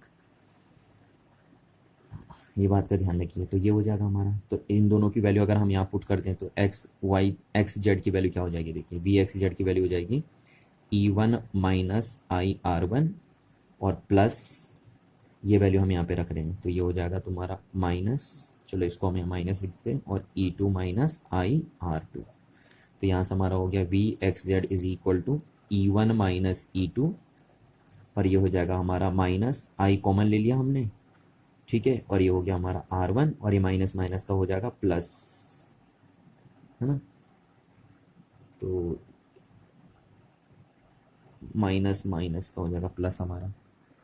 ये देखिए हमने यहाँ पे इसको हमें प्लस लिखना चाहिए था ना, यहाँ पे ये वाई जेड को हम यहाँ प्लस लिखेंगे क्योंकि हम तो बाहर से मल्टीप्लाई कर रहे हैं ना, तो यहाँ प्लस लिखेंगे। इस चीज़ को ध्यान दीजिए इस बात का। चलिए तो यहाँ प्लस लिखेंगे, तो ये प्लस क्या हो जाएगा हमारा R2, ये हो गया हमारा। ठीक है, यहाँ पे ध्यान रखना उस चीज़ का, यहाँ माइनस हमने बाहर मल्टीप्लाई करा ना, तो अंदर नहीं करेंगे हम। तो ये हो गया हमारा। चलिए अब हम इसका इक्विवेलेंट सर्किट बनाते हैं। तो इसका इक्विवेलेंट सर्किट कैसे बनेगा, देखिए इसका इक्विवेलेंट सर्किट बन गया ये R, ये पॉइंट हो गया X, ये पॉइंट हो गया आपका Z, और इन दोनों के बदले का लगा देंगे हम एक सेल, है ना, और इन दोनों रजिस्टर के बदले का लगा देंगे एक, तो इसको हम बोलेंगे R इक्विवेलेंट, और ये हो गया हमारा E इक्विवेलेंट। तो अब इस सर्किट से आ जाइए, ये तो इस सर्किट से आया था हमारा रिजल्ट। अब अगर इस सर्किट से हम बोलें तो वी एक्स जेड को हम कैसे लिख सकते हैं, E equivalent minus I R equivalent, ऐसे लिख सकते हैं। ठीक है, अब देखिए ये इक्वेशन नंबर हो गई फर्स्ट, ये इक्वेशन नंबर हो गई सेकंड। अब ये दोनों एक ही चीज़ तो है, ये इसी का तो इक्विवेलेंट है ये, तो इसलिए हम इन दोनों इक्वेशनों को कंपेयर कर देते हैं। तो from equation first and second क्या हो जाएगा आपका, देखिए ई इक्विवेलेंट की वैल्यू कितनी हो जाएगी, E1 माइनस E2, और आर इक्विवेलेंट की वैल्यू कितनी हो जाएगी, R1 प्लस R2। ठीक है, तो यहाँ से आप करंट की वैल्यू लिख सकते हैं, जैसे हमने यहाँ पे लिखी थी ना करंट की वैल्यू, अभी वाले केस में लिखी थी करंट की वैल्यू, देखिए ये। तो अब ऐसे हम यहाँ पे करंट की वैल्यू लिख सकते हैं, डायरेक्ट लिख देता हूँ मैं करंट की वैल्यू। तो करंट की वैल्यू क्या हो जाएगी, E1 minus E2 upon R plus R1 plus R2। ठीक है, ये लिख दी मैंने करंट की वैल्यू, आप समझ सकते हैं डायरेक्ट कैसे लिखी मैंने। चलिए तो आप इस केस में देख रहे हैं, देखिए पहले वाले केस में EMF क्या हो रहा था, ऐड हो रहा था ना, क्योंकि ऐसे कनेक्टेड थे। अब अगर ऐसे कनेक्टेड हो तो फिर EMF सब्ट्रैक्ट होगा। ठीक है, ये बात ध्यान रखिए आप, देखिए चीज़ हमने प्रूफ करके बता दी आपको। पर जबकि इक्विवेलेंट रेजिस्टेंस दोनों केस में एक जैसे ही निकलेगा। देखिए अगर सेल ऐसे कनेक्टेड है तब भी इक्विवेलेंट रेजिस्टेंस ऐसे ही निकलेगा, और अगर सेल ऐसे कनेक्टेड है तब भी इक्विवेलेंट रेजिस्टेंस ऐसे ही निकल रहा है। देखिए दोनों केस में एक जैसे निकलेगा equivalent resistance, but EMF equivalent EMF दोनों केस में अलग अलग निकलेगा। अगर सेल ऐसे कनेक्टेड है तब इक्विवेलेंट EMF ऐसे निकलेगा, और अगर सेल ऐसे कनेक्टेड है यानी दोनों सेल के सेम टर्मिनल एक साथ कनेक्टेड है तब इक्विवेलेंट EMF इतना निकलेगा। अच्छा आप खुद सोचिए, अगर दोनों सेल का जरा EMF अगर सेम होता तो फिर इस केस में टोटल EMF कितना आता, 0 आ जाता आपका, आता नहीं आता। तो यानी फिर उन दोनों सेलों को लगा के कोई फायदा नहीं हो रहा है, क्योंकि दोनों सेलों का EMF अगर 0 हो गया तो फिर करंट की वैल्यू 0 हो जाएगी। ठीक है, तो इसीलिए हम इस कॉम्बिनेशन को प्रीफर नहीं करते, हम इस कॉम्बिनेशन को प्रीफर करते हैं, क्योंकि हमें सेलों को मिलाकर 0 नहीं करना होता ना। हम सेल ज़्यादा सेल इसलिए यूज़ करते हैं ताकि हमारे पास एक बड़ा सेल बन पाए। तो ज़्यादा सेलों को मिलाकर अगर बड़ा सेल बनाना है तो इस तरीके से कंबाइन करने हैं सेल, और अगर तुम्हें छोटे करने हैं ना, बड़े सेलों को छोटा करना है, वैल्यू छोटी करनी है, तो फिर आप सेलों को इस तरीके से कंबाइन करेंगे। तो आई होप आपको इतनी बात क्लियर हो गई होगी, है ना। अब आप बार बार इतनी चीज़ें देखिए ऐसे नहीं करेंगे, जब न्यूमेरिकल आएंगे ना तो आपको डायरेक्ट ये फॉर्मूले याद रखने हैं सीधे सीधे, कि जब दो सेलों को सीरीज में ऐसे जोड़ते हैं तो इक्विवेलेंट ईएमएफ ऐसे निकालते हैं, इक्विवेलेंट इंटरनल रेजिस्टेंस ऐसे निकालते हैं। जब दो सेलों को सीरीज में इस तरीके से जोड़ते हैं तो इक्विवेलेंट ईएमएफ ऐसे निकालते हैं, इक्विवेलेंट इंटरनल रेजिस्टेंस ऐसे निकालते हैं। डायरेक्ट याद रखना है, इतना बड़ा मेथड नहीं करना आपको बार बार न्यूमेरिकल में, ठीक है। न्यूमेरिकल के लिए आपको इनको डायरेक्ट रिमेंबर रखना है। चलिए, अच्छा अब अगर मैं आपसे यहाँ पूछूँ कि सपोज ये फोर सेल हमारे पास इस तरीके से कनेक्टेड है। देखिए पहला सेल है, इसका ईएमएफ E1 है, इसका इंटरनल रेजिस्टेंस R1 है। दूसरा सेल हमारे पास इस तरीके से कनेक्टेड है, ठीक है। जरा ध्यान से देखिए मैं कनेक्ट किस तरीके से कर रहा हूँ, और इसका इंटरनल रेजिस्टेंस R2 है। तीसरा सेल हमारे पास ऐसे कनेक्टेड है, इसका ईएमएफ E3 है और इसका इंटरनल रेजिस्टेंस R3 है। और चौथा सेल हमारे पास इस तरीके से कनेक्टेड है, ठीक है, और इसका ईएमएफ E4 है और इंटरनल रेजिस्टेंस R4, ठीक। इस तरीके से कनेक्टेड है हमारे पास ये चार सेल एक्स और जेड पॉइंट्स के बीच में। चलो पहले तीन सेलों को ही ले लेता हूँ मैं ना, चार सेल ज़्यादा हो जाएंगे, पहले तीन सेलों को ही बात कर लेते हैं। ये पॉइंट हो गया जेड, तो एक्स और जेड पॉइंट्स के बीच ये तीन सेल कैसे कनेक्टेड है, इस तरीके से कनेक्टेड है। देखिए आप, तो अब जरा मेरे को बताइए, यहाँ पे सीरीज में कनेक्टेड है ना तीनों सेल एक्स और जेड के बीच में, क्योंकि 1/1 कनेक्टेड है। तो अब जरा बताइए यहाँ पे इक्विवेलेंट ईएमएफ कैसे लिखा जाएगा? क्या इक्विवेलेंट ईएमएफ ऐसा लिखा जाएगा E1 + E2 + E3? नहीं, देखिए है ना, यहाँ पे जरा ध्यान दीजिए, यहाँ पे ये इसका ये माइनस इसके प्लस से कनेक्टेड है, पर इसका माइनस इसके माइनस से कनेक्टेड है। तो यहाँ पे क्या होगा, देखिए इक्विवेलेंट ईएमएफ कैसे लिखा जाएगा, E1 + E2, इन दोनों का तो हो जाएगा ऐड, क्योंकि ये दोनों तो ऐसे लगे हैं, एक का माइनस दूसरे के प्लस से, पर ये उल्टा लग गया यहाँ पे, ठीक है। तो ये दूसरे तो ये दोनों सेल तो एक दूसरे को सपोर्ट कर रहे हैं, तो ये इसलिए इनका ईएमएफ ऐड हो गया, पर ये अपोज कर रहा हूँ उनका, तो इसलिए इसका ईएमएफ माइनस हो जाएगा, यहाँ पे E3 लिखा जाएगा, ठीक। और ये कंक्लूजन मैंने कहाँ से निकाला? ये कंक्लूजन मैंने जो अभी आपको ये थ्योरी बताई थी वहाँ से निकाली ये चीज़, ठीक है। देखिए अगर सेल ऐसे जुड़े होते हैं ना तो फिर हम ईएमएफ को माइनस करते हैं, करते नहीं करते हैं, तो इसलिए ध्यान रखना है, इसको यहाँ पे आपको माइनस कर देना है, क्योंकि दोनों सेल एक दूसरे का सपोर्ट कर रहे हैं तो इनका तो ऐड हो जाएगा, पर ये सेल इनका क्या कर रहा है, अपोज कर रहा है, तो इसलिए माइनस हो गया हमारे पास। तो इस केस में इक्विवेलेंट ईएमएफ ऐसे लिखा जाएगा, पर इस केस में अगर इक्विवेलेंट इंटरनल रेजिस्टेंस लिखना हो तो वो तो हम ऐसे लिखेंगे R1 + R2 + R3, उस पर कोई फ़र्क नहीं पड़ेगा। आप सेलों को ऐसे कनेक्ट कीजिए या फिर इस तरीके से कनेक्ट कीजिए कि इसका ये प्लस और इसका ये माइनस, तब भी इक्विवेलेंट इंटरनल रेजिस्टेंस ऐसे लिखा जाएगा, ठीक है। तो अब जरा ध्यान दीजिए, देखिए यहाँ पे बात का, सपोज मैंने अभी जैसा आपको बताया था कि एन सेल इस तरीके से कनेक्टेड है ना, तो इक्विवेलेंट ईएमएफ ऐसे लिखा जाएगा और इक्विवेलेंट इंटरनल रेजिस्टेंस ऐसे लिखा जाएगा। अब अगर मैं बोलूँ सपोज कि इस तरीके से मैंने कंबाइन किया, अब इसमें क्या हुआ, सपोज मैंने थर्ड और फिफ्थ सेल की पोलैरिटी पलट दी, चेंज कर दी, तो फिर इक्विवेलेंट ईएमएफ बताइए कि कैसे लिखा जाएगा? फिर क्वेश्चन समझ में आया क्या है? मैंने ऐसे लगाए एन सेल, ठीक। अब उसमें से क्या किया मैंने, जो थर्ड नंबर का सेल है और फिफ्थ नंबर का सेल है उनकी पोलैरिटी पलट दी, रिवर्स कर दी, तो फिर अब बताइए इक्विवेलेंट ईएमएफ कैसे लिखा जाएगा? तो अब इस केस में इक्विवेलेंट ईएमएफ ऐसे लिखा जाएगा, देखिए E1 + E2 - E3, ये माइनस इसलिए हुआ क्योंकि इसकी पोलैरिटी आपने उलट दी है ना, प्लस E4 - E5, और ये क्यों माइनस हुआ, क्योंकि इसकी भी पोलैरिटी आपने उल्टी करी है, plus E6 + E7 plus dot dot dot dot so on EN, ऐसे लिखा जाएगा फिर इक्विवेलेंट ईएमएफ। जबकि इक्विवेलेंट इंटरनल रेजिस्टेंस कैसे लिखा जाएगा, वो तो ऐसे ही लिखा जाएगा, R1 + R2 + R3 + R4 + R5 plus dot dot dot RN, है ना।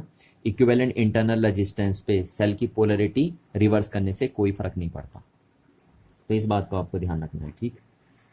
कि जैसे सपोज आपके पास 10 सेल दिए हैं और वो 10 सेल इस तरीके से कनेक्टेड हैं, तो उनका इक्विवेलेंट है, फिर आप सीधे ऐसे लिख देंगे, पर उसमें से कह दिया जैसे कि थर्ड नंबर के सेल को और एट्थ नंबर के सेल को की पोलैरिटी रिवर्स कर दी है, तो फिर इक्विवेलेंट ईएमएफ कैसे लिखेंगे आप? तो जो थर्ड नंबर का है सेल उसके आगे से माइनस लगा देंगे और एट्थ वाले सेल के भी ईएमएफ के आगे से आप माइनस लगा देंगे, तो आपका निकल आएगा, ठीक है। इतनी बात, चलिए ठीक है। चलिए अब हम देखते हैं कि अगर हमारे पास n आइडेंटिकल सेल्स सीरीज में कंबाइन है तो फिर क्या क्या रिजल्ट हमारे सामने निकल के आएंगे ना। अब उनको हम लिखते हैं क्या, यहाँ पे मैं सेकेंड टॉपिक लिखता हूँ हमारा सीरीज कॉम्बिनेशन ऑफ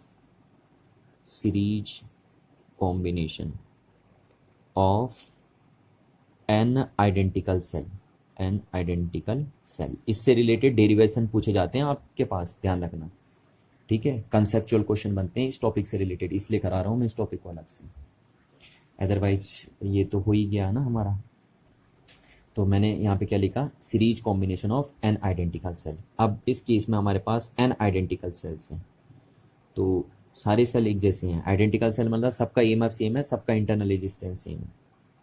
तो ये हो गया, ये दूसरा सेल हो गया, ये इसका इंटरनल रेजिस्टेंस, ये तीसरा सेल हो गया, ये इसका इंटरनल रेजिस्टेंस, ऐसे करके dot dot dot so on. कितने सेल लगे, एन सेल लगे हमारे पास। तो इसका भी ईएमएफ ई है, इसका भी ई है, इसका भी ई है, इसका भी ई है, सबका internal resistance R R R R है आपका ना। ये है, ऐसे करके आपके एन सेल लगे between point X and Z, ठीक। अब इन सेल से अगर हमें करंट ड्रॉ करनी है तो हम एक एक्सटर्नल रजिस्टर लगा देते हैं आर, और सपोज ये आर इनसे कितनी करंट ड्रॉ कर रहा है, आई करंट ड्रॉ कर रहा है। तो अब इस केस में ई इक्विवेलेंट बताइए मेरे को कितना होगा, इस केस में हमें आर इक्विवेलेंट बताइए कितना होगा, और इस केस में आई बताइए कितना होगा। तो अब बच्चे बोलेंगे सर ये क्या बेहूदा क्वेश्चन पूछ रहे हो, अभी तो आपने बता दिया इतना सब, है ना। तो अभी देखिए इसमें कुछ एक्स्ट्रा क्वेश्चन बनते हैं, वो बता रहा हूँ मैं आपको कि एक्स्ट्रा क्वेश्चन क्या बनते हैं इसमें, ठीक है। इसमें टेढ़े क्वेश्चन पूछता हूँ पेपर में आपसे घुमा के। तो कैसे पूछेगा देखिए, पहले चलिए आप इसका इक्विवेलेंट बताइए मेरे को, इसका इक्विवेलेंट ईएमएफ कितना आएगा। तो इसका इक्विवेलेंट ईएमएफ आएगा E plus E plus E plus dot dot dot कहाँ तक जुड़ेगा, एन टाइम्स तक, ठीक है। अभी अभी मैंने आपको बताया था ना कि अगर एन सेल्स सीरीज में कनेक्टेड होते हैं इस तरीके से तो उनका ईएमएफ ऐसे निकलते हैं। तो यहाँ पे सबकी वैल्यू सेम है, तो यहाँ पे ई ई ई ई एन टाइम तक क्या हो जाएगा, ऐड हो जाएगा। तो ई इक्विवेलेंट कितना आ जाएगा हमारे पास, ई इक्विवेलेंट की वैल्यू हो जाएगी हमारे पास एन ई। एन को देखिए ई को अगर आप एन टाइम्स जोड़ेंगे तो एन ई आ जाएगा आपके पास।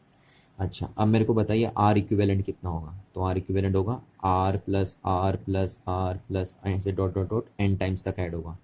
तो आर इक्विवेलेंट कितना हो जाएगा, यहाँ से एन आर आ जाएगा, आएगा नहीं आएगा। अगर आर आर आर को आप एन टाइम्स ऐड करेंगे तो एन आर आ जाएगा आपका, ठीक है। चलिए अच्छा, तो अब टोटली मिला के ये हो गया आपका सर्किट। इसका इक्विवेलेंट सर्किट अगर हम बनाएं तो ये हो गया ई इक्विवेलेंट, इन सब का इंटरनल रेजिस्टेंस हो गया आर इक्विवेलेंट, ये हो गया कैपिटल आर, और इससे आई, और ये बन गया आपका, ये इसका इक्विवेलेंट सर्किट हमने बना दिया। अच्छा तो अगर हमें करंट की वैल्यू लिखनी है अब, तो करंट की वैल्यू कितनी हो जाएगी हमारी, करंट की वैल्यू हो जाएगी टोटल ईएमएफ। तो टोटल ईएमएफ हो गया हमारा N E upon total resistance. तो टोटल रेजिस्टेंस कितना हो जाएगा, ये रेजिस्टेंस प्लस ये रेजिस्टेंस है ना, तो ये दोनों सीरीज में कनेक्टेड है। देखिए टोटल रेजिस्टेंस ये नहीं है सर्किट का, ये तो सिर्फ सर्किट का इक्विवेलेंट इंटरनल रेजिस्टेंस है। टोटल रेजिस्टेंस तो इन दोनों के कॉम्बिनेशन से बनेगा, तो आर प्लस आर इक्विवेलेंट। तो आई की वैल्यू आ जाएगी आपकी N E upon R plus R equivalent की वैल्यू कितनी हो गई आपके पास, एन आर, तो ये आ जाएगा। तो यानी एन आइडेंटिकल सेल्स अगर सीरीज में कनेक्टेड होते हैं तो फिर करंट की वैल्यू ऐसे लिखते हैं, ठीक है। चलिए अब यहाँ से देखिए, यहाँ पे जब भी ऐसे कॉम्प्लिकेटेड चीज होती है ना, नीचे यहाँ पे दो टर्म्स होते हैं, जब भी डिनोमिनेटर में दो टर्म्स होते हैं तो मैंने आपको हमेशा बताया वहाँ पे आप केस बनाना शुरू कर दीजिए, ठीक है। क्योंकि फिर इस केस में प्रिडिक्शन नहीं कर सकते हम। अगर मेरे को करंट के बारे में कोई प्रिडिक्शंस करने हो तो इस केस में हम प्रिडिक्शन नहीं कर सकते हैं। क्यों नहीं कर सकते, क्योंकि नीचे डिनोमिनेटर में दो टर्म्स आ गए हैं ना, और दो टर्म्स के बेस पे हम कभी प्रिडिक्शन कर ही नहीं पाते सही ढंग से। तो इसलिए अगर आपको करंट के बारे में प्रिडिक्शंस करने तो आप यहाँ पे केस बनाइएगा, ठीक। तो अब हम केस बनाते हैं, यहाँ पे देखिए केस, पहला केस लेते हैं हम, फर्स्ट केस लेते हैं कि if R is greater than R equivalent. R equivalent बोल दीजिए या ये बोल दीजिए कि R is greater than N R की वैल्यू यही है। यानी कहने का मतलब है कि अगर एक्सटर्नल रेजिस्टेंस की वैल्यू बहुत ज़्यादा हो गई इंटरनल इक्विवेलेंट रेजिस्टेंस से तो क्या होगा। तो इस केस में हम क्या कर सकते हैं, तो देन आप बताइए, देखिए क्या लिख सकते हैं हम, आर प्लस एन आर को हम आर लिख सकते हैं। देखिए क्योंकि अगर ये चीज़ बहुत बड़ी है और ये चीज़ बहुत छोटी है तो इसको इसमें ऐड करिए ना करिए कोई फर्क नहीं पड़ता ना, तो इसको हम आर लिख सकते हैं। बट इस चीज़ को हम आर सिर्फ तभी लिख सकते हैं जब ये कंडीशन बने। तो अगर देखिए ये कंडीशन बनेगी तो देन आई कितना हो जाएगा हमारा, therefore I is N E upon R बन जाएगा। अच्छा अब जरा आप देखिए तो आई इजुकल्स टू बनेगा हमारा N into E upon R. अब जरा आप गौर करिए तो ई अपॉन आर है क्या? ई अपॉन आर है current due to a single cell, due to a single cell. ये सिंगल सेल की करंट है, ठीक है, जिसका इंटरनल रेजिस्टेंस बहुत कम होगा। whose internal resistance is negligible, whose internal resistance is negligible। ठीक है, देखिए वैसे एक सेल में जो करंट की वैल्यू होती है वो इतनी आती है, I equals to E upon R plus R. ये एक सेल की करंट है, ठीक है, और जहाँ पे ये सेल का इंटरनल रेजिस्टेंस है। पर अगर मैं बोलूँ एक सेल जिसका इंटरनल रेजिस्टेंस बहुत ही कम है तो फिर उसकी करंट की वैल्यू क्या होगी? I equals to E upon R. यही तो होगी, क्योंकि इसको तो हम नेग्लिजिबल कर लेंगे। तो ये एक सेल की करंट है और उस सेल की ये करंट है जिसका इंटरनल रेजिस्टेंस बहुत ही कम है। तो ये बोल सकते हैं हम, देखिए ई अपॉन आर क्या है? Current due to a single cell whose internal resistance is negligible. तो यानी जो आई आया इस सिचुएशन में वो क्या आया? N into current due to single cell, current due to single cell. आया या नहीं आया? ये देखिए आप, तो यानी जो टोटल करंट है सर्किट में वो एन टाइम्स है due to current due to a single cell के। यानी सर्किट में बहुत ज़्यादा करंट है या नहीं है? यही तो मतलब है, क्योंकि टोटल करंट कितनी आ रही है सर्किट में? एक सेल जो करंट दे रहा है उसके एन टाइम्स आ रही है। तो यानी सर्किट में बहुत ज़्यादा करंट है, और ये सिर्फ तभी आई है जब ये सिचुएशन आपने अप्लाई करी है। देखिए, तो इसका मतलब है कि जब किसी भी सर्किट में एक्सटर्नल रेजिस्टेंस की वैल्यू बहुत ज़्यादा होती है इंटरनल इक्विवेलेंट रेजिस्टेंस से, तो उस सर्किट में बहुत ज़्यादा करंट फ्लो करती है। तो इसको हम ऐसे भी कह सकते हैं कि अगर एक सेल के सीरीज कॉम्बिनेशन से हमें मैक्सिमम करंट ड्रॉ करनी है तो उसके लिए हम क्या करें? तो उसके लिए आप ये करिए, अगर आपको एक सेल के सीरीज कॉम्बिनेशन से मैक्सिमम करंट ड्रॉ करनी है तो आप उस सीरीज कॉम्बिनेशन में एक्सटर्नल रेजिस्टेंस की वैल्यू बहुत ज़्यादा रखिए इंटरनल इक्विवेलेंट रेजिस्टेंस से। अब हम केस सेकंड करते हैं। केस सेकंड में हम लिखते हैं कि if the value of external resistance is very very lesser than equivalent internal resistance, जिसको हम क्या ऐसे भी बोल सकते हैं, R is lesser than N R. तो क्या होगा? देखिए अब इस सिचुएशन में, तो then R plus N R को हम क्या लिख सकते हैं फिर? बताइए, ये चीज़ अब क्या हो गई? बहुत बड़ी हो गई और ये चीज़ बहुत छोटी हो गई। तो जब ये चीज़ बहुत बड़ी हो गई तो इसमें ये ऐड करिए ना करिए कोई फ़र्क नहीं पड़ता, तो इस चीज़ को हम फिर एन आर लिख सकते हैं ना।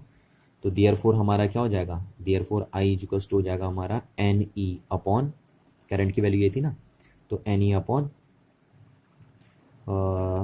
N R. क्योंकि अब इस सिचुएशन में जब ये सिचुएशन होगी तब हम इस चीज़ को सिर्फ एन आर लिख सकते हैं, ठीक है। अब यहाँ से एन कैंसिल आउट हो गया तो आई इक्वल्स टू क्या हो गया? ई अपॉन आर हो गया।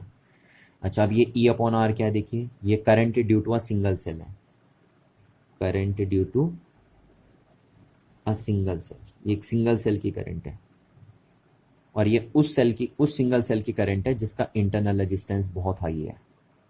हाई बात समझ में? क्योंकि एक सिंगल सेल की करंट कैसे लिखी जाती है? ऐसे लिखी जाती है। पर अगर एक सेल जिसका इंटरनल रेजिस्टेंस बहुत हाई हो तो फिर हम इसको हटा देते हैं और फिर हम ऐसे लिखते हैं। तो ये किस सेल की करंट होगी? ये उस सिंगल सेल की करंट होगी जिसका इंटरनल रेजिस्टेंस बहुत हाई होगा। तो ये लिख दिया हमने, current due to a single cell, और ये मिनिमम करंट है, देखिए, है ना।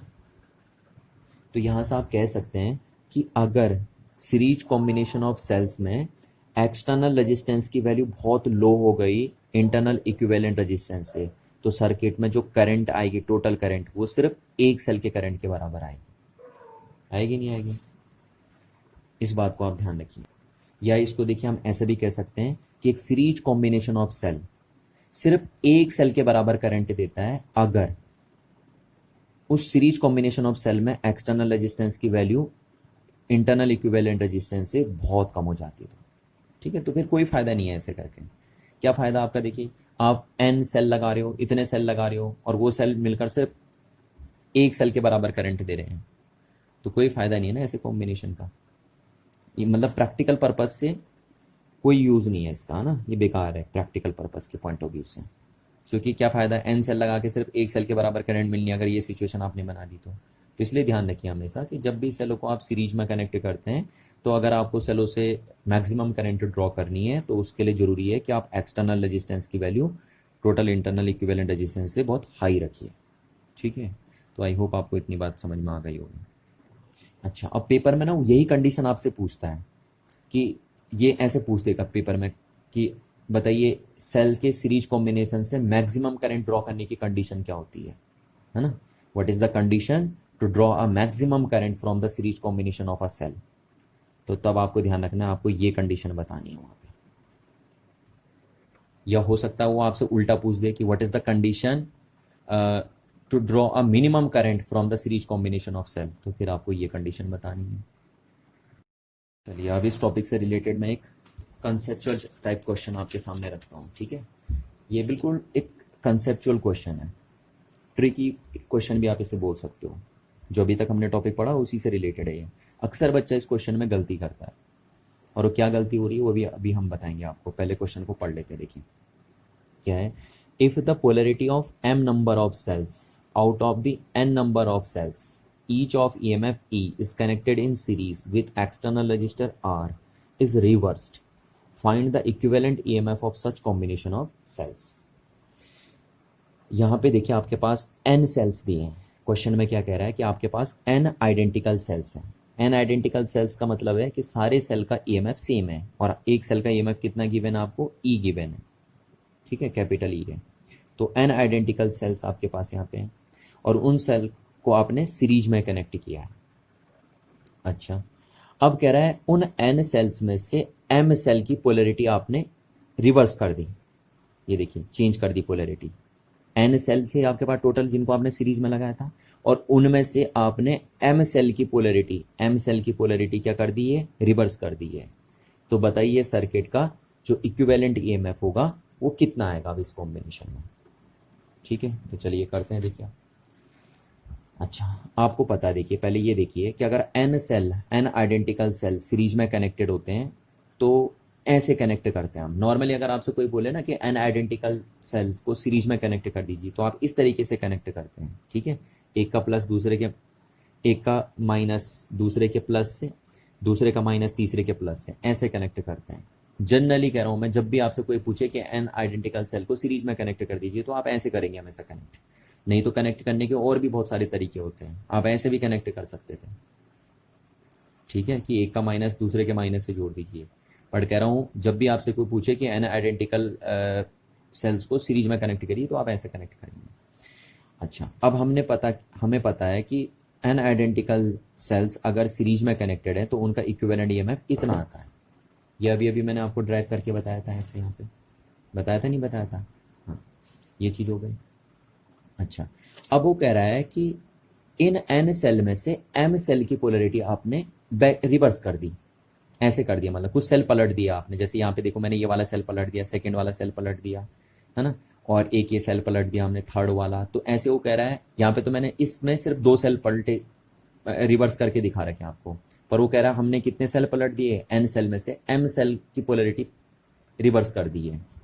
तो बताइए इक्विवेलेंट ईएमएफ कितना होगा। तो बच्चा कहता है देखिए कि इक्विवेलेंट ईएमएफ इस केस में आप कितना होगा, तो टोटल था NE ईएमएफ, उसमें से आपने m सेल पलट दिए तो इतना ईएमएफ माइनस हो जाएगा, ME ईएमएफ माइनस हो जाएगा, और ये आंसर आ जाएगा। और ये हो गया आपका रॉन्ग, इतना नहीं आएगा। ये करते हैं बच्चे जनरली कि टोटल ईएमएफ था NE, उसमें से m सेल की पोलरिटी आपने क्या कर दी, रिवर्स कर दी। तो आपको पता है अगर आप पोलरिटी उल्टी करते हो तो माइनस कर देते हैं, तो कह रहे m सेल की पोलरिटी रिवर्स करी तो इसलिए माइनस ME यहाँ पे कर देंगे, तो टोटल ईएमएफ इतना हो जाएगा, है ना। और ये आंसर आ जाएगा, कह रहा हूँ आपका रॉन्ग। कैसे देखिए, है ना, क्यों आंसर रॉन्ग आया, आप समझिए बात को। देखिए एग्जाम्पल के थ्रू मैं आपको समझाता हूँ। देखो जैसे सपोज हमारे पास 6 सेल हैं, 6 आइडेंटिकल सेल हैं। इस एग्जाम्पल के थ्रू आप इस बात को समझ जाएंगे, देखिए क्लियर। 1 2 3 4 5 और 6, ये 6 आइडेंटिकल सेल हमने ले लिए, between point X and Y लगाए थे। सबका ईएमएफ कितना था? ई ई ई ई था, ठीक है। अच्छा, तो टोटल नंबर ऑफ सेल कितने थे हमारे पास यहाँ पे? 6 ले लिए मैंने, सबका ईएमएफ सेम है। तो आप मेरे को बताइए जरा, इक्विवेलेंट ईएमएफ कितना हो गया यहाँ पे? 6E हो जाएगा नहीं हो जाएगा? अच्छा, अब इस सेल में से मैं बोलूँ, मैंने क्या किया, 2 सेल की पोलरिटी चेंज कर दी, 2 सेल रिवर्स कर दिए मैंने, रिवर्स्ड, ठीक। तो then find the equivalent EMF. अब निकालिए इक्विवेलेंट ईएमएफ। अगर इन सेल में से मैंने 2 सेल की पोलरिटी चेंज कर दी तो यानी एम कितने हो गए हमारे पास? 2 सेल की पोलरिटी हम चेंज कर रहे हैं, तो ऐसे कर दिए। देखिए मैंने कोई 2 सेल पलट दिए, कोई से भी 2 सेल आप पलट सकते हैं। ये देखिए, ये पलट दिया मैंने, ये वाला सेल, ठीक है। और एक ये वाला सेल हमने रिवर्स कर दिया, देखिए ये वाला सेल, ठीक है। ऐसे कोई भी 2 सेल आप पलट सकते हैं, देखिए। तो ई ई ई ई ई और ई, सबका ईएमएफ ई है। पर अब देखिए ये 2 सेल हमने पलटे हैं, एक ये वाला सेल पलट दिया हमने, देखिए, और दूसरा ये वाला सेल हमने पलट दिया, ठीक है। तो अब इक्विवेलेंट ईएमएफ कितना निकलेगा? देखिए 1 2 3 और 4, ये 4 सेल तो एक दूसरे का सपोर्ट कर रहे हैं, तो इनका हो जाएगा 4E, हो जाएगा ना। 1 2 1 2 3 और 4, 4 ये सेल का ईएमएफ तो ऐड होगा क्योंकि एक जैसी पोलरिटी में लगे थे। माइनस, अब ये दोनों सेल अपोज कर रहे हैं इनका, देखिए ये दोनों सेल अपोज कर रहे हैं, तो माइनस कितना हो जाएगा? 2E, होगा या नहीं होगा? 4 सेल देखिए एक जैसे लगे ना, ये 2, एक ये हो गया, 2 ये हो गया, तीसरा ये हो गया और चौथा हो गया, एक दूसरे का सपोर्ट कर रहे हैं, तो इनका नेट ईएमएफ कितना आ जाएगा? 1 2 3 और 4, इन चारों का, इनका हो जाएगा 4E। और इन दोनों का कितना हो जाएगा नेट? इन दोनों का नेट हो जाएगा 2E, होगा। अब ये दोनों अपोज कर रहे हैं इन चारों का, तो हो जाएगा नेट कितना हो जाएगा? 4E माइनस 2E, तो नेट आ जाएगा आपका 2E। आया आंसर आपका? ये आया। तो यानी अगर 6 सेल आपके पास हैं, उसमें से हम 2 सेल की पोलरिटी चेंज कर देते हैं, तो नेट ईएमएफ आता है 2E, आएगा। जबकि अगर देखा आपने इस कंसेप्ट के हिसाब से कितना आना चाहिए था, जो आपने यहाँ पे फॉर्मूला लगाया था, अगर हमारे पास 6 सेल थे तो 6 सेल का ईएमएफ कितना आया, उसमें से आपने 2 सेल की पोलरिटी चेंज कर दी, तो 2E हो गया माइनस का। तो आपका आंसर आना चाहिए था 4E, जबकि हमारा रियल आंसर कितना आ रहा है? 2E। तो गलती कर रहे हैं ना, कर रहे नहीं कर रहे हैं? तो इस बात का ध्यान रखना, आंसर ये नहीं आएगा। आंसर क्या आएगा? देखिए ई इक्विवेलेंट इक्वल्स टू, देखिए आपके पास टोटल सेल थे NE, ठीक है, उसमें से आपने क्या कर दिए? M सेल पलट दिए, तो वो इतने तो पहले ही माइनस हो गए ना, इतने सेल तो आपने पहले ही उल्टे कर दिए, ठीक है। फिर इनमें से अब माइनस हो गए कौन से सेल? ME वाले सेल, ये होगा टोटल। क्लियर है ना बात? इस बात का ध्यान रखना कि टोटल सेल पहले आपके NE एक जैसे लगे थे, उसमें से ME आपने पलट दिए, तो उतने तो पहले ही कम हो गए ना अब आपके। अब एक जैसे इतने बचे हैं, एक जैसे अब इतने बचे हैं, और उनमें से माइनस करोगे आप जिनको आपने पोलरिटी चेंज करी है, ये देखिए। तो अब जो टोटल इक्विवेलेंट ईएमएफ आएगा वो कितना आ जाएगा? NE minus ME minus ME, तो माइनस 2ME हो जाएगा। तो रियल में आंसर ये होना था, ठीक है। जबकि बच्चा लिखता है ये वाला आंसर, तो ये टोटली रॉन्ग है, आंसर ये आएगा करेक्ट। यहाँ से आप समझ सकते हैं इस एग्जाम्पल से। चलिए अब हम देखते हैं नेक्स्ट कॉम्बिनेशन अपना ना, और नेक्स्ट कॉम्बिनेशन होगा हमारा सेकंड कॉम्बिनेशन। तो सेकंड कॉम्बिनेशन में हम डील करेंगे parallel combination of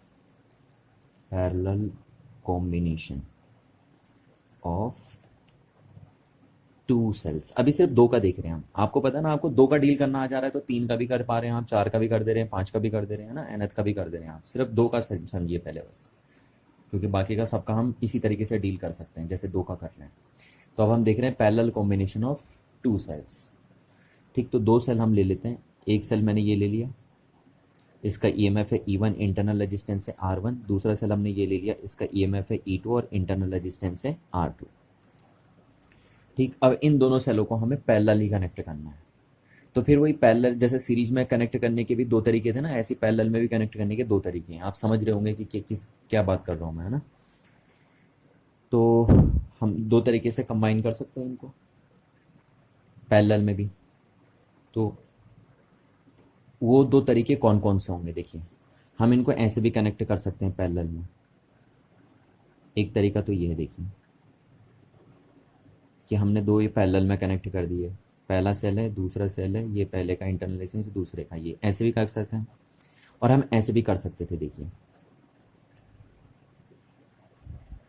R1 E1 और ये इसका ये माइनस लगाया, यहाँ प्लस कर दिया। देखिए ध्यान दीजिए ये चीज़ का, ये R2 है ना, और इस पॉइंट का नाम हमने दे दिया x और इस पॉइंट का नाम दे दिया z, x और z।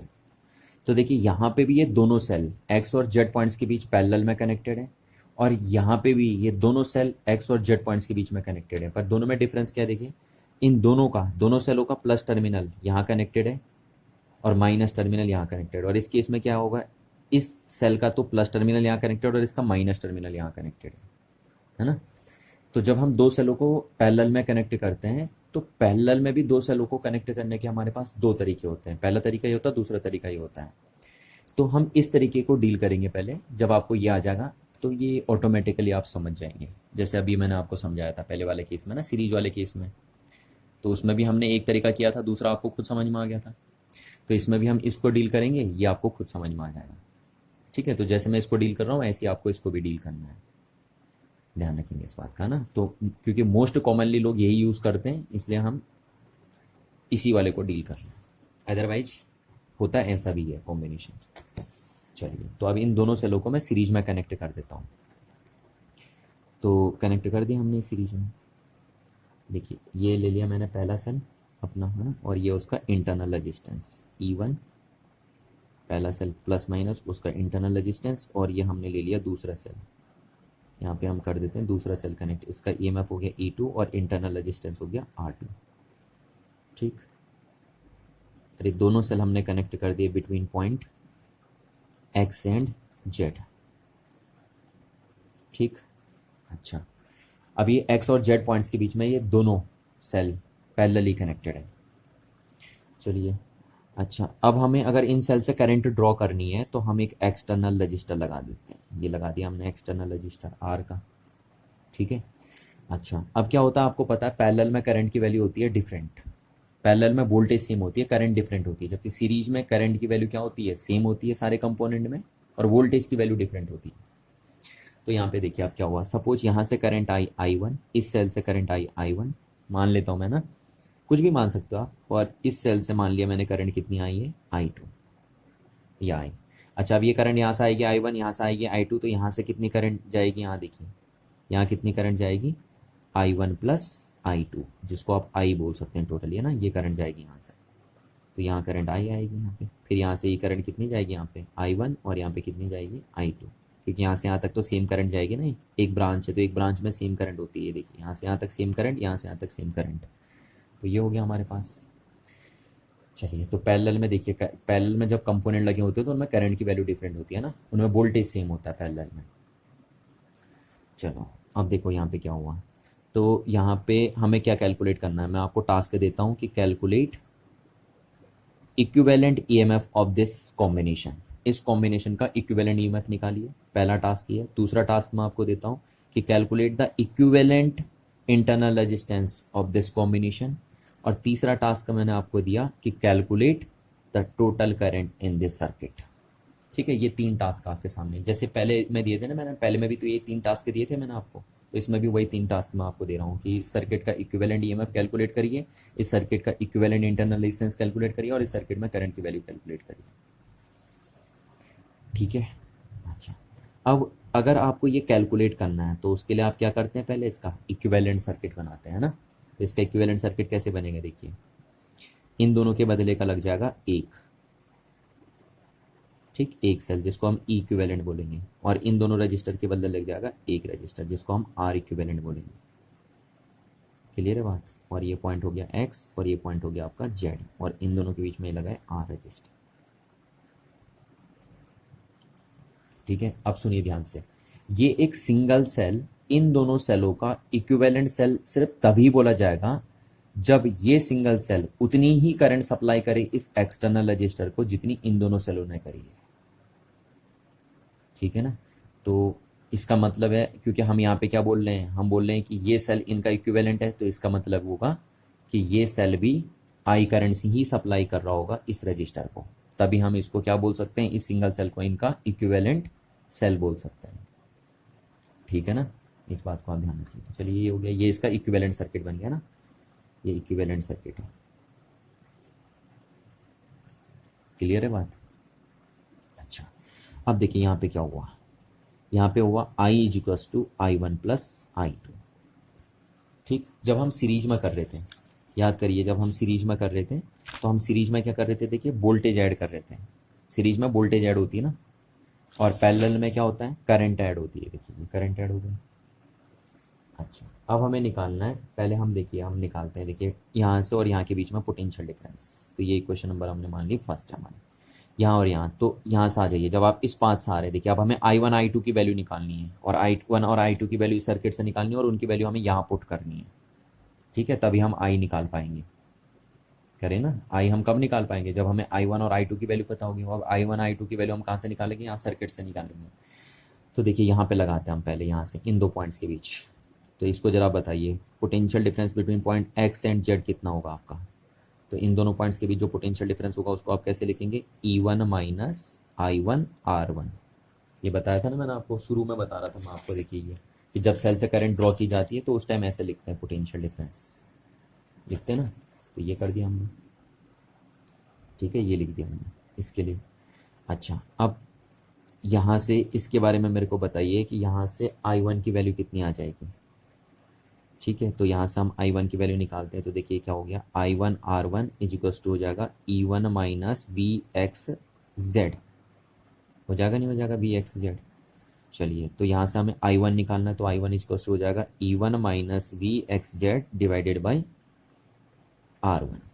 ये आ जाएगा देखिए आपके पास। तो ये आ गई आपके पास I1 की वैल्यू। ठीक है, अच्छा, अब हमें यहाँ से I2 की वैल्यू निकालनी है। तो I2 की वैल्यू हम कैसे निकालेंगे, देखिए इससे, यहाँ से हम ऐसे लिख सकते हैं, देखिए VXZ कैसे लिखा जाएगा, VXZ E2 माइनस, क्योंकि इस सेल से भी करंट ड्रॉ कर रहे हो ना, तो इसका टर्मिनल पोटेंशियल डिफरेंस कैसे लिखा जाएगा, E2 माइनस I2 R2 ऐसे लिखा जाएगा ना। ये देखिए यहाँ पे, क्योंकि इस सेल से भी करंट ड्रॉ कर रहे हैं आप, देखिए इस सेल से करंट ड्रॉ हो रही है, तो ऐसे लिखा जाएगा। ठीक है, ये लिख दिया हमने। चलिए, अब यहाँ से हमें I2 निकालना है, तो हम इसे ऐसे लिख सकते हैं, I2 R2 equals to E2 minus VXZ।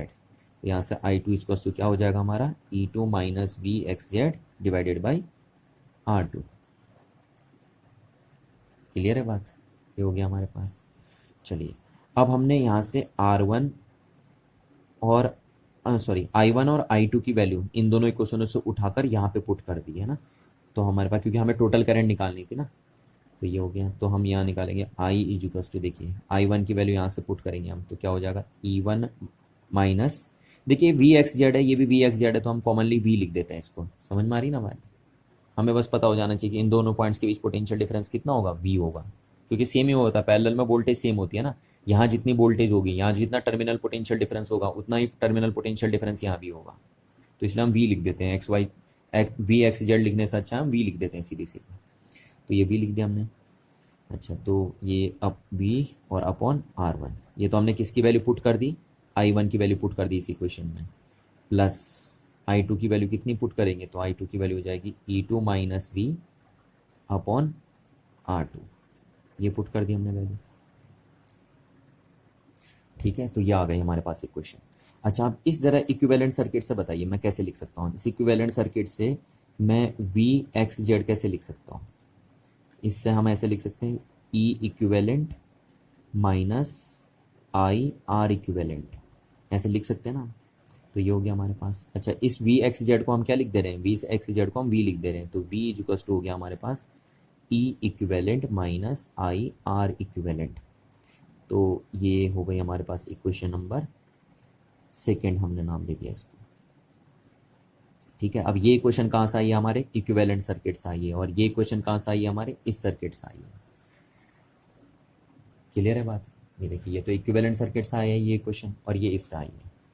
अच्छा, तो हमारा ये वाला टास्क तो हो गया। देखिए ये वाला टास्क हम कर रहे हैं, करंट निकाल लें हम, पर हमें क्या निकालना ना, हमें और भी चीज़ें निकालनी। देखिए यहाँ पे इक्विवेलेंट EMF भी निकालना है, इक्विवेलेंट इंटरनल रेजिस्टेंस भी हमें कैलकुलेट करना है।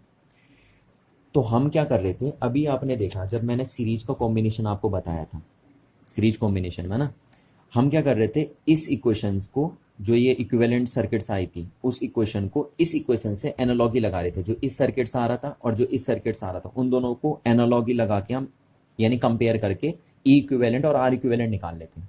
याद आ रहा आपको, है ना? तो अब यहाँ पे भी हम वही करेंगे। यहाँ पे भी अगर हमें ई इक्विवेलेंट और आर इक्विवेलेंट निकालना है तो हम क्या करेंगे, इन दोनों इक्वेशनों को कंपेयर करके निकालेंगे। कंपैरिजन के थ्रू इन दोनों इक्वेशनों को कंपेयर करेंगे हम, और उसके थ्रू हम क्या करेंगे, ई इक्विवेलेंट और आर इक्विवेलेंट कैलकुलेट करेंगे। क्योंकि इक्विवेलेंट और आर इक्विवेलेंट सिर्फ तभी निकल सकता है जब हम इन दोनों इक्वेशनों को कंपेयर करेंगे। अच्छा, अब देखिए कंपैरिजन लायक नहीं है अभी ये दोनों इक्वेशन है, क्योंकि एक जैसा पन नहीं है ना इनमें। जब एक जैसा पन होगा तभी तो आप कंपेयर कर सकते हो दोनों को। तो पहले हम दोनों इक्वेशनों को एक जैसा बनाने की कोशिश करेंगे। तो इसको थोड़ा सा हम मॉडिफाई करते हैं, आप देखिए, ठीक है। चलिए, तो इसको थोड़ा मॉडिफाइड करके या रीअरेंज करके मैं ऐसा बनाने की कोशिश करूंगा, क्योंकि जब मैं इसको ऐसा बना दूंगा तो वहां से मैं कंपैरिजन करके फिर वहां से ई इक्विवेलेंट और आर इक्विवेलेंट कैलकुलेट करूंगा। तो चलिए, इसको हम कैसे लिखेंगे, देखिए, आई इज इक्वल्स टू ई वाले एक साइड लिख देता हूँ, तो E1 plus E2 divided by, sorry यार, आई इज इक्वल्स टू क्या हो जाएगा, E1 upon R1 plus E2 upon R2। ये हमने एक साथ लिख दिए, ठीक है। और माइनस V कॉमन हो जाएगा दोनों में, और ये हो जाएगा 1 upon R1 plus 1 upon R2। ये हमने एक साथ लिख दिया।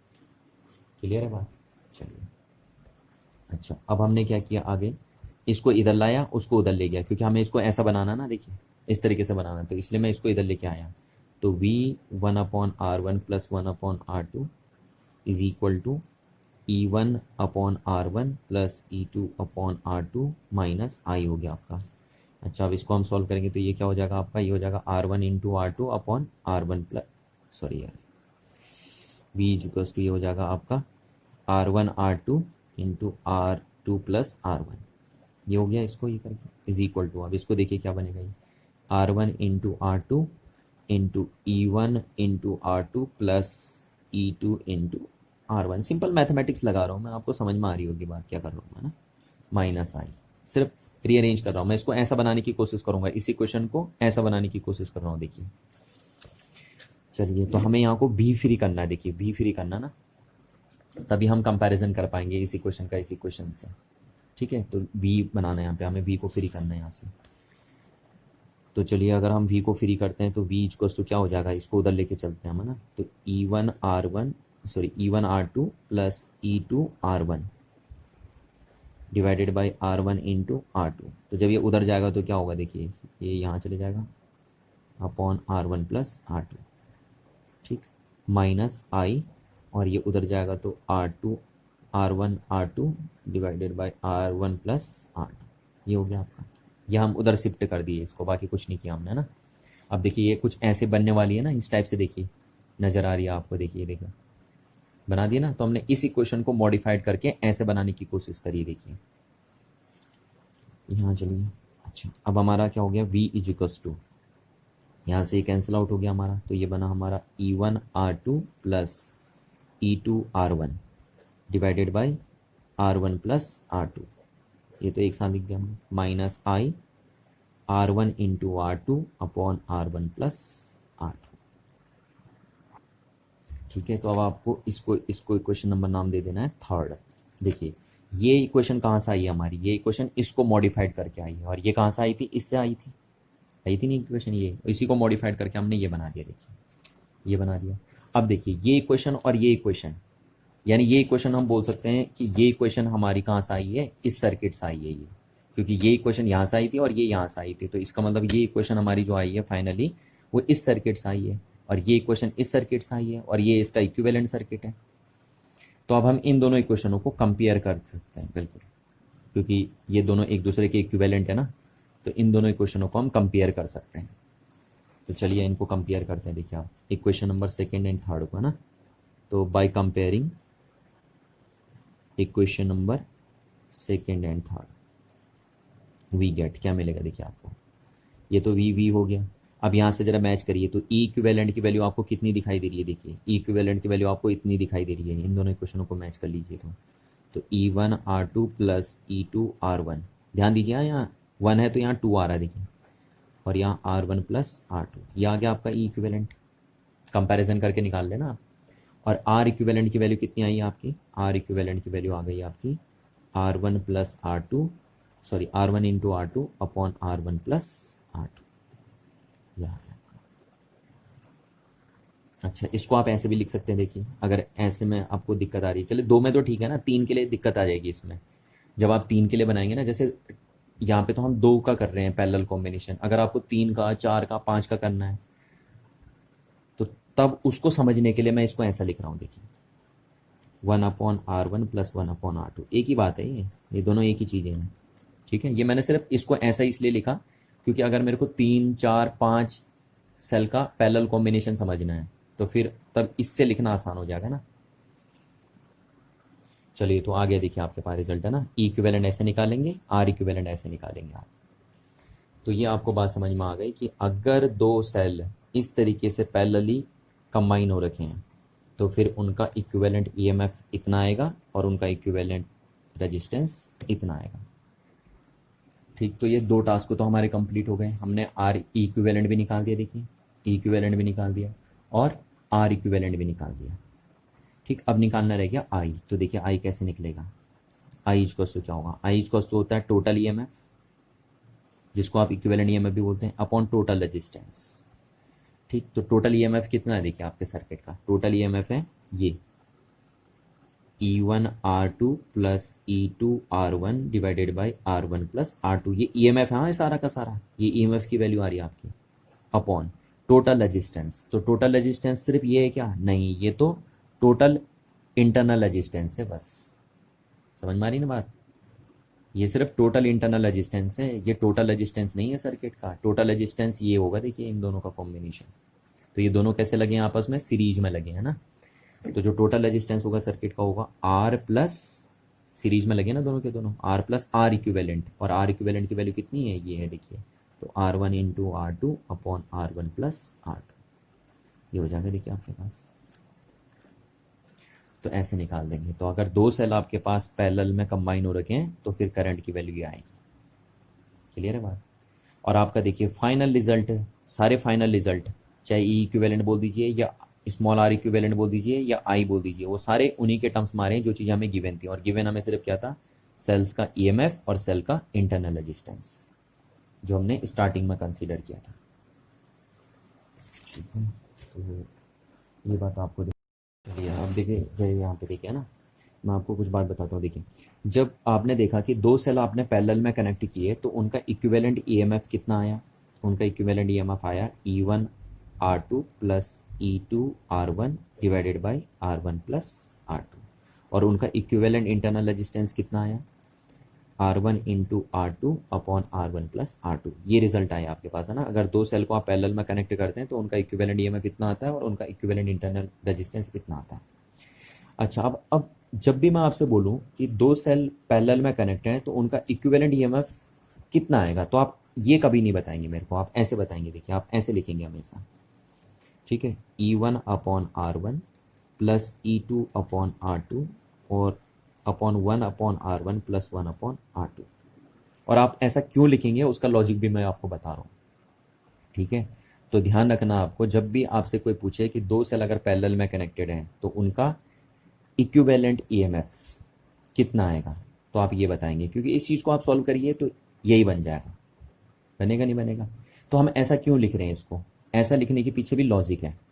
देखिए ऐसा लिखने के पीछे लॉजिक क्या है कि अगर सपोज 3 सेल पैरेलल में कनेक्टेड हैं और फिर हमें उनका इक्विवेलेंट ईएमएफ देखना है, तो अगर हमने 2 सेल के लिए ऐसा लिखा है इक्विवेलेंट ईएमएफ, तो फिर हम 3 सेल के लिए भी लिख सकते हैं आराम से, 4 सेल के लिए भी लिख सकते हैं और 5 सेल के लिए भी लिख सकते हैं और 6 सेल के लिए भी लिख सकते हैं। बट अगर हमने 2 सेल के लिए इक्विवेलेंट ईएमएफ ऐसा लिखा है और फिर हमें इसके बेस पे 3 सेल के लिए इक्विवेलेंट ईएमएफ लिखना हो, तो फिर हम नहीं लिख पाएंगे आसानी से। इसलिए ध्यान रखना कि जब भी 2 सेल का इक्विवेलेंट ईएमएफ आपको लिखने के लिए बोले तो आप ऐसा लिखिए हमेशा, है ना। इसको सॉल्व करके आना यही वाला है। चलिए, तो आप समझिए बात को कि क्यों हम इक्विवेलेंट ईएमएफ को ऐसे लिख रहे हैं, ऐसा नहीं लिख रहे हैं। उसके पीछे लॉजिक ये बता दिया मैंने आपको, है ना। लॉजिक ये है, ऐसा लिखने के पीछे लॉजिक ये है कि इसके बेस पे हम ये बता सकते हैं कि अगर 3 सेल को पैरेलल में कंबाइन कर रहे हैं तो इक्विवेलेंट ईएमएफ कैसे लिखा जाएगा, 4 सेल को पैरेलल में कंबाइन कर रहे हैं तो इक्विवेलेंट ईएमएफ कैसे लिखा जाएगा। ठीक है, इसी तरीके से हम इसको भी ऐसे लिखेंगे। देखिए R equivalent equals to 1/R1 plus 1/R2। इसको भी आप सॉल्व करिए तो यही बनेगा। देखिए चलिए अब देखिए यहाँ से देखिए मैं जनरलाइज करके क्या बोल सकता हूँ। सपोज देखिए ये 3 सेल इस तरीके से कंबाइन है। ठीक है, ये तीनों सेल इस तरीके से कंबाइन है। देखिए इसका ईएमएफ है E1, इसका ईएमएफ है E2, इसका ईएमएफ है E3, इसका है R1, R2 और R3 इंटरनल रेजिस्टेंस।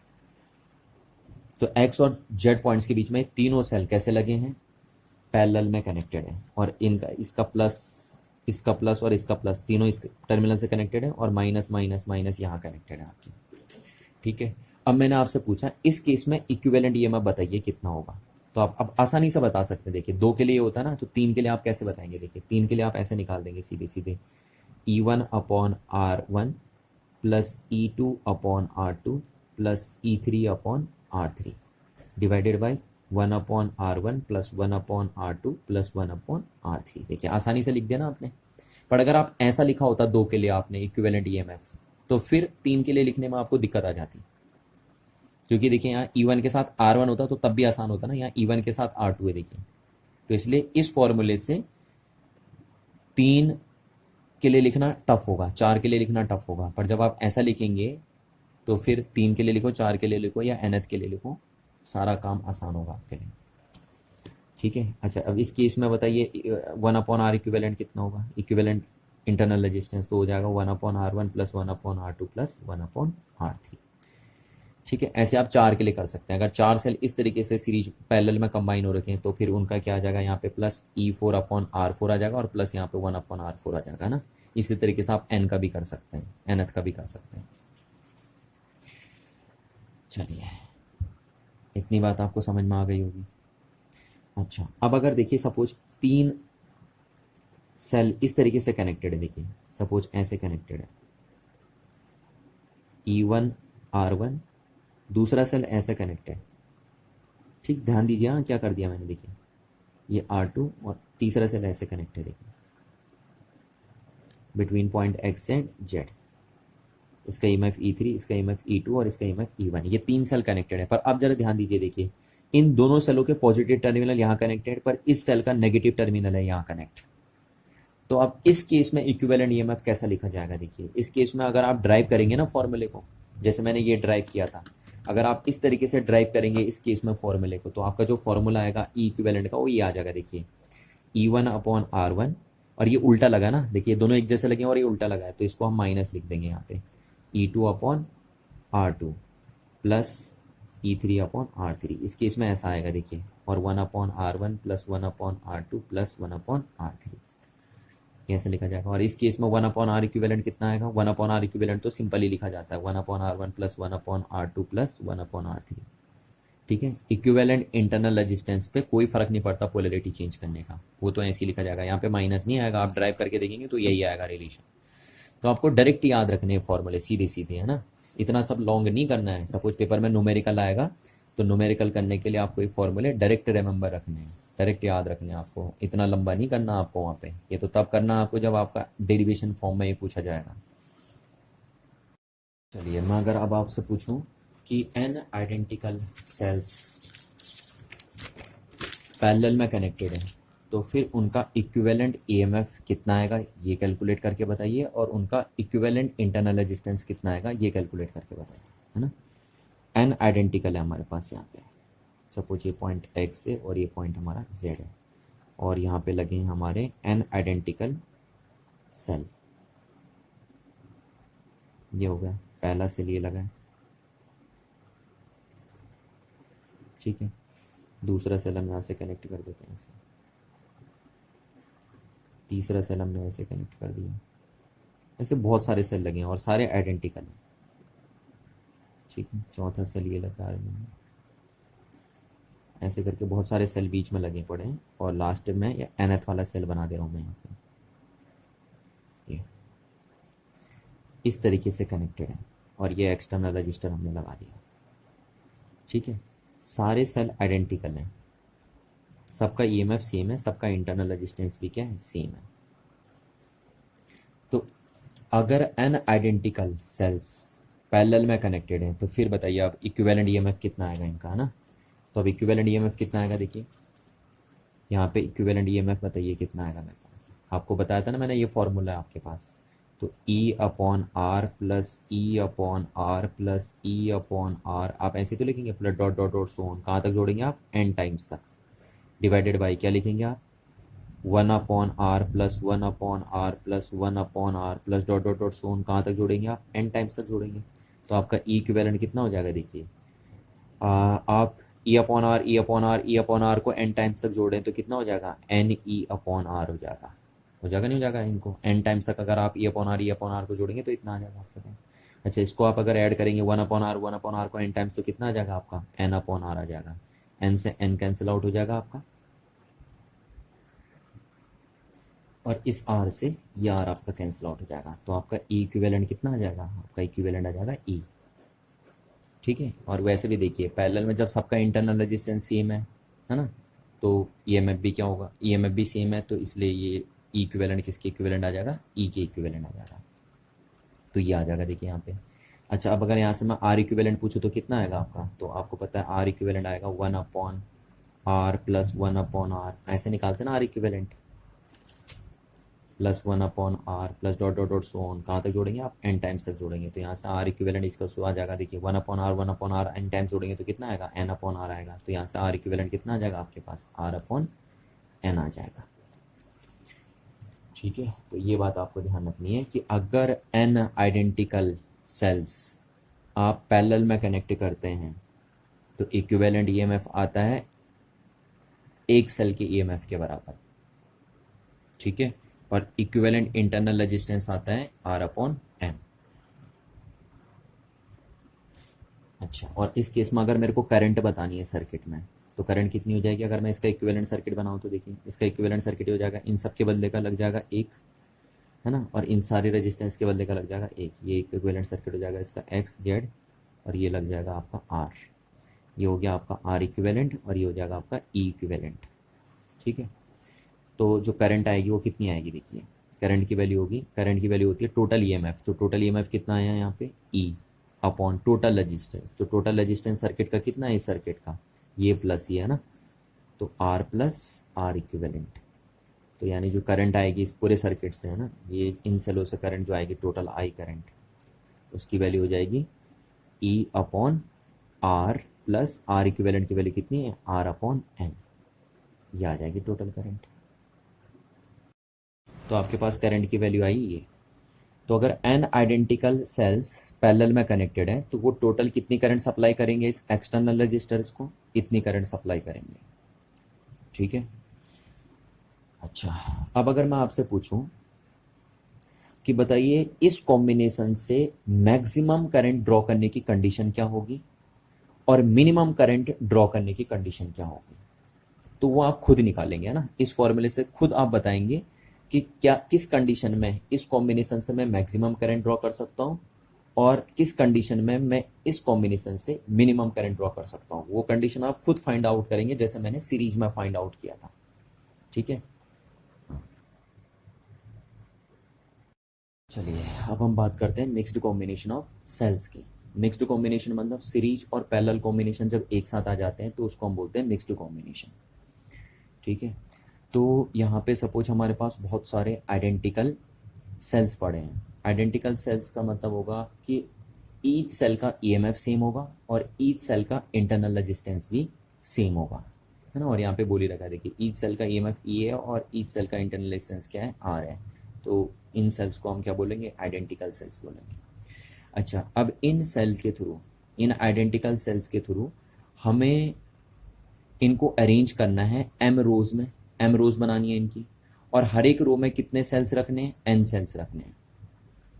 ठीक है, तो ये जो हमारे पास बहुत सारे आइडेंटिकल सेल्स बने हैं उन सेलों से हमें एम रोज बनानी है, ऐसे करके 1 2 3 4 ऐसे करके एम रोज बनानी है।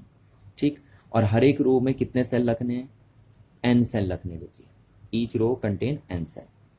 ठीक, तो अब मैं आपसे यहाँ पे पूछ रहा हूँ कि यहाँ पे कैलकुलेट करिए, टास्क आपको दिया मैंने कि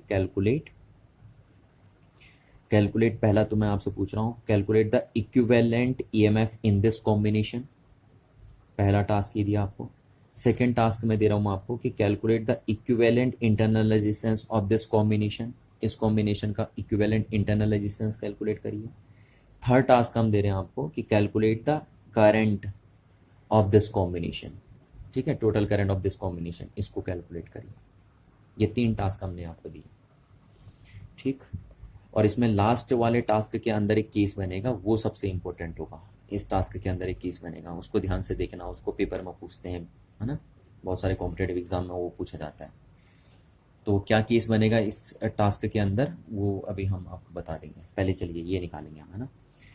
चलिए, तो इसको पहले हमें सॉल्व करना है, तो पहले हम इसको सिंप्लीफाई करते हैं। देखिए सिंप्लीफाई क्या करते हैं, आप पहले एक रो को सॉल्व कर लीजिए, ठीक है। एक एक रो को पहले आप सॉल्व करिए। कितनी रोज बनी है यहाँ पे, m रोज बनी है ना, और एक रोज में n सेल लगेंगे। तो पहले हम एक रोज को सॉल्व करते हैं। देखिए एक रो का टोटल ईएमएफ बताइए आप मेरे को, है ना, total EMF in one row, एक रो में टोटल ईएमएफ कितना होगा। तो एक रो का जो टोटल ईएमएफ होगा वो होगा, देखिए ई सब ऐड हो जाएंगे। आपको अभी मैंने बताया था कि अगर n सेल्स सीरीज में लगे पड़े हैं तो उनका टोटल ईएमएफ कितना हो जाएगा, टोटल ईएमएफ हो जाएगा NE, ठीक है। तो एक रोज का जो टोटल ईएमएफ आएगा वो हो जाएगा NE। अच्छा, अब मेरे को एक रो का टोटल रेजिस्टेंस बताइए, total internal resistance in one row, एक रो में टोटल इंटरनल रेजिस्टेंस कितना आएगा। तो एक रो का टोटल इंटरनल रेजिस्टेंस हो जाएगा n इंटू स्मॉल r, ठीक है। ये मैंने आपको बताया था ना कि अगर n सेल सीरीज में लगे होते हैं तो उनका इक्विवेलेंट इंटरनल रेजिस्टेंस कैसे निकालते हैं आप, R1 plus R2 plus R3 plus R4 ऐसे निकालते हैं आप। तो आप अगर इन सारे R को R ऐड करेंगे तो एक रो का जो टोटल इंटरनल रेजिस्टेंस आएगा वो कितना आ जाएगा, n इंटू R आएगा, ठीक है। तो ये एक रो का टोटल ईएमएफ आ गया, ये एक रो का टोटल इंटरनल रेजिस्टेंस आ गया। अच्छा, अब सारी रो एक जैसी हैं। देखिए इस रो में भी n सेल्स लगे, इसमें भी n सेल लगे, इसमें भी n सेल लगे, इसमें भी n सेल लगे, और सारी रोज में आइडेंटिकल सेल लगे। तो इसलिए इस रो का अगर टोटल ईएमएफ NE है तो इस रो का भी टोटल ईएमएफ NE होगा, इस रो का भी टोटल ईएमएफ NE होगा, और इस रो का भी टोटल ईएमएफ कितना होगा, NE होगा, है ना। और अगर इस रो का टोटल इंटरनल रेजिस्टेंस NR है तो इसका भी NR होगा, इस रो का भी NR होगा, और इस रो का भी NR होगा। तो यहाँ से देखिए अब हम इसको सिंप्लीफाई कर देते हैं ना। तो इसको सिंप्लीफाई करके हम बोल सकते हैं कि ये हो गया, देखिए हमारे पास ये हो गया, हमने ये पॉइंट्स के बीच में लगाया था, इसको x मान लेते हैं हम और इसको y मान लेते हैं ना, इन दोनों पॉइंट्स को। तो x और y के बीच में क्या हो गया, देखिए इस पूरी रो को हम ऐसे रिप्लेस कर सकते हैं। देखिए ये, ठीक है, इस पूरी रो का एक इक्विवेलेंट बना दिया मैंने। तो इस पूरी रो का इक्विवेलेंट यहाँ बना रहा हूँ मैं, देखिए ये बनाया मैंने इस पूरी रो का इक्विवेलेंट, और इसका कितना होगा, इन सब का इक्विवेलेंट जो होगा वो आएगा NE, आएगा नहीं आएगा। और इनका जो सबका इंटरनल रेजिस्टेंस होगा एक रो का, पूरी एक रो का जो इंटरनल रेजिस्टेंस होगा वो कितना आएगा, NR आएगा। तो NR ये कर दिया हमने। तो इतने सारे को हमने सिंगल से रिप्लेस कर दिया, देखिए ये, क्योंकि इन सब का इक्विवेलेंट होगा ये।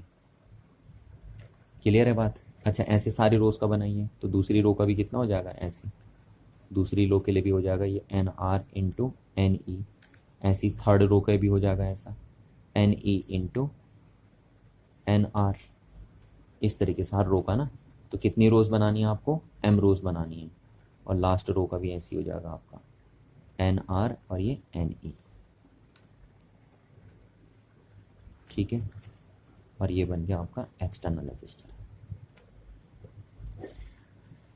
क्लियर है ना बात। तो ये सर्किट सिंप्लीफाई होके ऐसा हो गया आपका। क्यों हुआ, क्योंकि एक रो का नेट ईएमएफ आपको पता है, एक रो का नेट बोल दीजिए, इक्विवेलेंट बोल दीजिए, एक रो का नेट ईएमएफ आपको पता है, एक रो का नेट इक्विवेलेंट रेजिस्टेंस आपको पता है। तो इसलिए हमने इसको सिंप्लीफाई करके ऐसे कर दिया।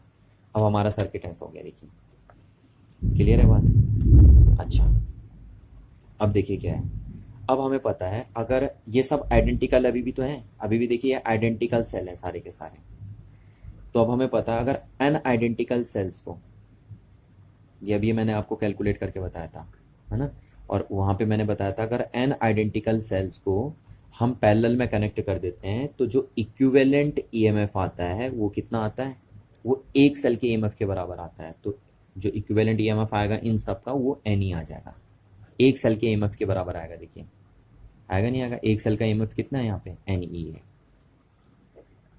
ठीक है ना, ये मैंने कैसे निकाला समझ में आनी चाहिए आपकी बात, ध्यान रखिए।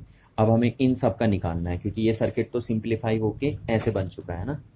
तो यहाँ पे देखिए ये सारे आइडेंटिकल सेल लगे हैं अभी भी, और अगर मैंने आपको बताया था, कह रहा हूँ बार बार कह रहा हूँ मैं वही चीज़, अगर मैं एन आइडेंटिकल सेल्स को पैरेलल में कनेक्ट कर देता हूँ तो उनका जो इक्विवेलेंट ईएमएफ आता है वो एक सेल के ईएमएफ के बराबर आता है। तो एक सेल का ईएमएफ कितना है, एन ई है, तो इतना आ जाएगा। ये अभी मैंने आपको कैलकुलेट करके बताया था इससे पहले। देखिए कहाँ पे कैलकुलेट किया था हमने, वो यहाँ पे कहीं कैलकुलेट किया था, आपको याद होना चाहिए ना। चलिए अब इन एन आइडेंटिकल सेल्स का अगर हमें इक्विवेलेंट रेजिस्टेंस निकालना तो उसको हम कैसे निकालते हैं, उसके लिए फॉर्मूला ये था, R equivalent equals to 1/R1 plus 1/R2 plus 1/R3, था या नहीं था, ऐसे करके 1/R है। आपको मैंने बताया था कि अगर एन आइडेंटिकल सेल्स पैरेलल में कनेक्टेड हैं तो उनका इक्विवेलेंट इंटरनल रेजिस्टेंस ऐसे कैलकुलेट किया जाता है। ठीक है, तो यहाँ से 1/R इक्विवेलेंट इसको 100 बोल सकते हैं। देखिए 1/R1 की वैल्यू कितनी है, NR प्लस 1/R2 की वैल्यू कितनी है, NR प्लस डॉट 1/NR, सब एक जैसी है ना, तो यहाँ पे NR हो जाएगा। और कहाँ तक होगा, up to n times, m times. ठीक है, m टाइम्स तक होगा। क्यों m टाइम्स तक होगा, क्योंकि m रोज बनी है आपके पास। ठीक है, तो यहाँ से हम बोलेंगे 1/R इक्विवेलेंट कितना हो जाएगा हमारा, देखिए 1/NR प्लस 1/NR, 1/NR को आप m टाइम्स तक अगर ऐड करोगे तो कितना आएगा, m/NR आ जाएगा। आएगा नहीं आएगा, देखिए 1/NR को आप m टाइम्स ऐड कर रहे हो तो m टाइम्स ऐड करोगे तो इतना आ जाएगा 1/NR को अगर m टाइम्स आप ऐड करेंगे तो। ठीक है, तो ये आ गया हमारा। तो यहाँ से हम बोल सकते हैं कि आर इक्विवेलेंट कितना आ गया हमारा, आर इक्विवेलेंट आ गया हमारा NR/M, ये आया। ठीक, तो हमने आर इक्विवेलेंट भी निकाल दिया और ई इक्विवेलेंट भी निकाल दिया, यानी equivalent EMF of the circuit भी निकाल दिया और इंटरनल इक्विवेलेंट रेजिस्टेंस भी हमने कैलकुलेट कर दिया। देखिए तो इस पूरे सर्किट का, ये जो पूरा सर्किट है उसका इक्विवेलेंट ईएमएफ आया इतना, और इस पूरे सर्किट का इक्विवेलेंट इंटरनल रेजिस्टेंस आया इतना। तो ये पूरा सर्किट अगर हम सिंप्लीफाई करके बोलें तो इस पूरे सर्किट को हम ऐसे बना सकते हैं। देखिए चलिए इसको हम नेक्स्ट पेज में बना देते हैं। तो ये पूरा सर्किट आप कुछ इस तरीके से हो गया। देखिए x और ये पॉइंट था हमारा y, और इनके बीच में हम लगाएंगे एक सिंगल सेल और एक सिंगल रजिस्टर। ठीक है, तो ये बना E इक्विवेलेंट और ये बना R इक्विवेलेंट और ये बन गया हमारा R रजिस्टर। ठीक है, तो इस पूरे सर्किट को हमने ऐसे बना दिया शॉर्टकट में। और जहाँ पे हमें पता है E इक्विवेलेंट की वैल्यू कितनी होने वाली है, E इक्विवेलेंट की वैल्यू होने वाली है NE, यही तो आ रही है। देखिए E इक्विवेलेंट की वैल्यू NE, और यहाँ पे हमें R इक्विवेलेंट पता है। R इक्विवेलेंट कितने होने वाला है हमारा, R इक्विवेलेंट होने वाला है हमारा NR/M, NR/M, ये हो गया हमारा। तो इस पूरे सर्किट को हमने ऐसे बना दिया। देखिए इसका ये इक्विवेलेंट सर्किट बोला जाएगा। ठीक है ना, चलिए अच्छा, अब हमें निकालनी है करंट की वैल्यू। इस सर्किट में करंट की वैल्यू कितनी होगी, है ना, ये तो इसमें भी हम करंट बना देते हैं। यहाँ पे सपोज ये सारे सेल मिलकर इस रजिस्टर को कितनी करंट दे रहे हैं, आई करंट दे रहे हैं। ये हम दिखा देते हैं यहाँ पे। ठीक है, यहाँ पे भी दिखा देते हैं, आई करंट दे रहे हैं सेल, सारे सेल मिलकर आई करंट दे रहे हैं इस रजिस्टर को, तो ये दिखा दें। अच्छा, अब इस करंट की वैल्यू हमें कैलकुलेट करनी है। तो दो टास्क तो हमारे हो गए कंप्लीट। पहला टास्क हमने ये कर लिया कंप्लीट, दूसरा ये टास्क कर लिया। अब इस टास्क को हमें कंप्लीट करना है। तो आई करंट निकालनी है। तो करंट क्या होता है, total EMF of the circuit upon total resistance of the circuit. ठीक, तो टोटल ईएमएफ कितना है सर्किट का, देखिए टोटल ईएमएफ यानी इक्विवेलेंट ईएमएफ। तो टोटल ईएमएफ ये है सर्किट का। टोटल रेजिस्टेंस, तो टोटल रेजिस्टेंस ये नहीं है सर्किट का। देखिए इस सर्किट का टोटल रेजिस्टेंस ये नहीं है, है ना, ये तो सिर्फ इक्विवेलेंट इंटरनल रेजिस्टेंस है। ठीक, टोटल रेजिस्टेंस क्या होगा, ये और प्लस ये होगा, और ये दोनों सीरीज में लगे हैं, तो टोटल रेजिस्टेंस होगा सर्किट का वो आर इक्विवेलेंट प्लस आर आएगा। तो करंट की जो वैल्यू हो जाएगी आपकी N E plus R equivalent कितना हो गया आपके पास, एन आर अपॉन एम बन गया आपके पास। ये आ गई जी करंट की वैल्यू। तो अगर इस कॉम्बिनेशन में हम देखें तो करंट की जो वैल्यू आएगी वो इतनी आ जाएगी आपकी। तो इसको अगर हम रीअरेंज करके लिखते हैं तो रीअरेंज करके हमारा कितना हो जाएगा, इसको देखिए, ये हो जाएगा हमारा एम एलसीएम आ जाएगा यहाँ से, और ये हो जाएगा हमारा M R plus N R, ठीक है, और ये एन ई हो गया हमारा। तो ये ऊपर चले जाएगा तो हम इसको लिख सकते हैं M N E upon M R plus N R. ठीक, ये बन गई करंट की वैल्यू हमारे पास। ठीक है ना, तो इतना आया हमारे पास करंट की वैल्यू। आपको ये चीज़ याद रखनी है, ठीक है, ये वैल्यू आपका है। अच्छा, अब एक बात सुनिए, देखिए, वो आपसे पूछ सकता है कि find the condition for maximum current, है ना, ड्रॉ फ्रॉम दिस कॉम्बिनेशन। क्या बोला मैंने, वो आपसे पूछ सकता है यहाँ पे कि find the condition for maximum current draw from this combination of cell, यानी वो कंडीशन पता करिए जिस कंडीशन में आप इस कॉम्बिनेशन ऑफ सेल से मैक्सिमम करंट ड्रॉ कर सकते हैं। ठीक है, यानी हमें पता करना कि कौन सी कंडीशन ऐसी होगी जब हम इस कॉम्बिनेशन ऑफ सेल से मैक्सिमम करंट ड्रॉ कर सकें। तो देखते हैं, देखिए वो कंडीशन हम कैसे निकालें। तो एक तरीका तो यह है, देखिए मैथ वाले बच्चे डिफरेंशिएशन का यूज़ करके कर सकते हैं, ठीक है, बट थोड़ा सा यहाँ पे कुछ बायोलॉजी वाले बच्चे भी होते हैं, तो हम थोड़ा सा इसको दूसरे तरीके से कर रहे हैं। देखिए दूसरे तरीके से क्या कर रहे हैं हम, कि हमें पता है जब ये मिनिमम होगा तभी तो ये मैक्सिमम होगा ना, हमें आई मैक्सिमम की कंडीशन निकालनी है, तो हम आई को तभी मैक्सिमम कर सकते हैं जब ये मिनिमम होगा। तो अब हमें इसे मिनिमम देखना है कि ये जब मिनिमम होगा तभी ये मैक्सिमम हो पाएगा। ठीक, अच्छा, तो अब हम इसको चेक करते हैं। बस अगर हमें पता चल गया कि ये कब मिनिमम होगा तो हमें पता चल जाएगा ये मैक्सिमम कब होगा। तो चलिए देखते हैं ना, यहाँ पे हम देखते हैं M R plus N R. तो अगर तुम्हें पता करना ना कि ये मिनिमम कब होगा, ये इसकी मिनिमम की कंडीशन हमें पता करनी है। और क्यों इसके मिनिमम की कंडीशन हमें पता करनी है, क्योंकि अगर ये मिनिमम हो गया तो ये मैक्सिमम होगा। ठीक है, तो हम देखते हैं, चलिए ये कब मिनिमम होगा। तो उसके लिए हमें पहले हम इसको परफेक्ट स्क्वायर बनाना पड़ेगा। देखिए कैसे बनाते हैं ना, इसको हम ऐसे लिख सकते हैं। देखिए ध्यान दीजिए जरा, यहाँ पे थोड़ा सा M R minus under root N R, ऐसे लिख दिया मैंने, और इसका कर दिया मैंने होल स्क्वायर। ठीक है, अब जब आप इसको खोलेंगे तो क्या बनेगा, जरा आप चेक करके देखिए, बताइए। ए का स्क्वायर आपको पता है, प्लस बी का स्क्वायर बनेगा, नहीं बनेगा, और माइनस 2ab, माइनस 2a कितना है, ये है आपका एम आर, और इंटू बी कितना है आपका एन आर। तो ये हो जाएगा, यानी अगर आप इसको खोलेंगे तो ये बनेगा आपका ना। अब इससे देखिए ये कट गया रूट, और इससे ये कट गया रूट, तो इतना एक्स्ट्रा कर दिया आपने। अब क्या ये चीज़ और ये चीज़ इक्विवेलेंट है, नहीं, इतना एक्स्ट्रा कर दिया ना आपने इसमें, तो मैं इतना इसमें एक्स्ट्रा ऐड कर देता हूँ। देखो 2 under root M R into N R, कर दिया, नहीं कर दिया। अब देखो आप इस चीज़ को खोलोगे, इस पूरी चीज़ को अगर एक्सप्लेन करोगे आप, तो ये पूरी चीज़ ये बन जाएगी आपकी। क्योंकि अगर आप सिर्फ इतना लिखेंगे तो इतने में तो ये आएगा, तो हमारे पास तो सिर्फ ये था ना, इतना हमने एक्स्ट्रा लिख दिया, तो उसको मिनिमाइज करने के लिए हमने इतना एक्स्ट्रा ऐड करा। फिर क्लियर है बात। तो ये चीज़ थोड़ा आपको ध्यान रखनी है कि अगर आपको देखना है कि ये मिनिमम कब होगा तो इसको आपको इस तरीके से अरेंज करना पड़ेगा। तो हमने ऐसे अरेंज कर दिया इसको। ठीक है, आप चाहिए तो आप इसे खोल के देख लीजिए, ये पूरी की वैल्यू इसके इक्विवेलेंट आएगी। अच्छा, अब देखिए आप, अब ये मिनिमम हमें पता करना है, तो ये मिनिमम कब होगा, जब ये मिनिमम होगा। ठीक है, अच्छा, अब ये मिनिमम कब होगा, देखिए जब ये दोनों टर्म माइनस में होंगे तभी ये मिनिमम होगा। अच्छा, अब ये माइनस तो आ ही नहीं सकता क्योंकि ये तो स्क्वायर है, तो ये तो प्लस ही होगा हमेशा, और ये माइनस भी नहीं हो सकता क्योंकि अगर ये माइनस हो गया तो ये इमेजिनरी नंबर में चले जाएगा, √-1 इमेजनरी होता ना, तो इमेजनरी चले जाएगा। तो यानी ये नेगेटिव तो हो नहीं सकते दोनों नंबर।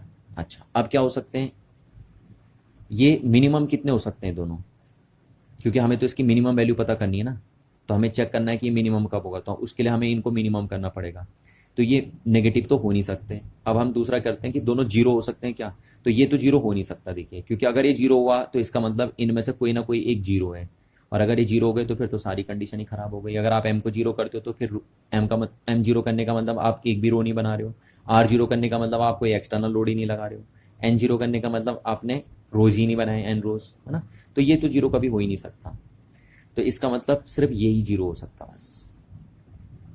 तो जब ये जीरो होगा सिर्फ उसी टाइम ये क्या होगा, मिनिमम होगा, ठीक है। और ये जीरो कब होगा, जब एम आर √mr किसके इक्विवेलेंट होगा, √nr के इक्विवेलेंट होगा। जब ये होगा तभी क्या होगा, mr + nr क्या होगा, तब ये मिनिमम होगा। जब ये कंडीशन आएगी ना, तो अगर हम ये कंडीशन लगा दें तो ये फिर क्या हो जाएगा, आपका मिनिमम हो जाएगा। और अगर ये मिनिमम होगा तो फिर आई हमारा क्या हो जाएगा, आई मैक्सिमम हो जाएगा उस टाइम। यहाँ ध्यान दीजिए, आगे देखिए होगा या नहीं होगा। तो यानी अगर हम ये कंडीशन फॉलो कर लें तो इसका मतलब हमें ये कंडीशन मिलने वाली है, ठीक है। अब यहाँ से देखिए रूट से रूट काट दिया हमने, तो यहाँ हमारा हो गया mr = nr, sorry n small R है, ये स्मॉल आर है, तो n × स्मॉल आर। तो यहाँ से हमारा r कितना आ गया, r की वैल्यू आ गई nr/m, ठीक है। और जरा आप देखिए तो nr/m क्या है, nr/m है r इक्विवेलेंट, तो यानी r = r इक्विवेलेंट। क्लियर है बात। इस बात को आपको हमेशा अपने दिमाग में बिठा के रखना है, ठीक है, कि जब भी एक्सटर्नल रेजिस्टेंस की वैल्यू इक्विवेलेंट इंटरनल रेजिस्टेंस के इक्वल होगी तो उस टाइम इस कॉम्बिनेशन से हम मैक्सिमम करंट ड्रॉ कर सकते हैं, ठीक है। ये बात बिल्कुल आप नोट कर लीजिए, चाहे तो मैं देखिए सेंटेंस बोल रहा हूँ, आप इसको नोट कर लीजिए, देखिए, है ना। क्या कह सकते हैं हम, thus in order to get the maximum current in the circuit the mixed combination of cells must be arranged in such a way that the external resistance should be equal to the equivalent internal resistance of all the cells, ठीक है। तो इस बात को आप दिमाग में बैठा के रखेंगे, बहुत इंपॉर्टेंट बात है। और यही बात मैं आपसे कह रहा था, जो मैं आपसे कह रहा था ना कि इसके अंदर, इस टास्क के अंदर एक इम्पोर्टेंट केस बनेगा, तो वो इम्पोर्टेंट केस यही है, ठीक है। वो इम्पोर्टेंट केस यही है कि वो क्या कंडीशन होगी जिस कंडीशन में हम इस कॉम्बिनेशन ऑफ सेल से मैक्सिमम करंट ड्रॉ कर सकें, तो वो कंडीशन ये है। ये ध्यान रखिए आप, ये डायरेक्ट ऑब्जेक्टिव क्वेश्चन भी पूछा जा सकता है आपसे, तो ये इसको आप याद कर लीजिए सीधे सीधे, ठीक है। तो थैंक यू एवरीवन।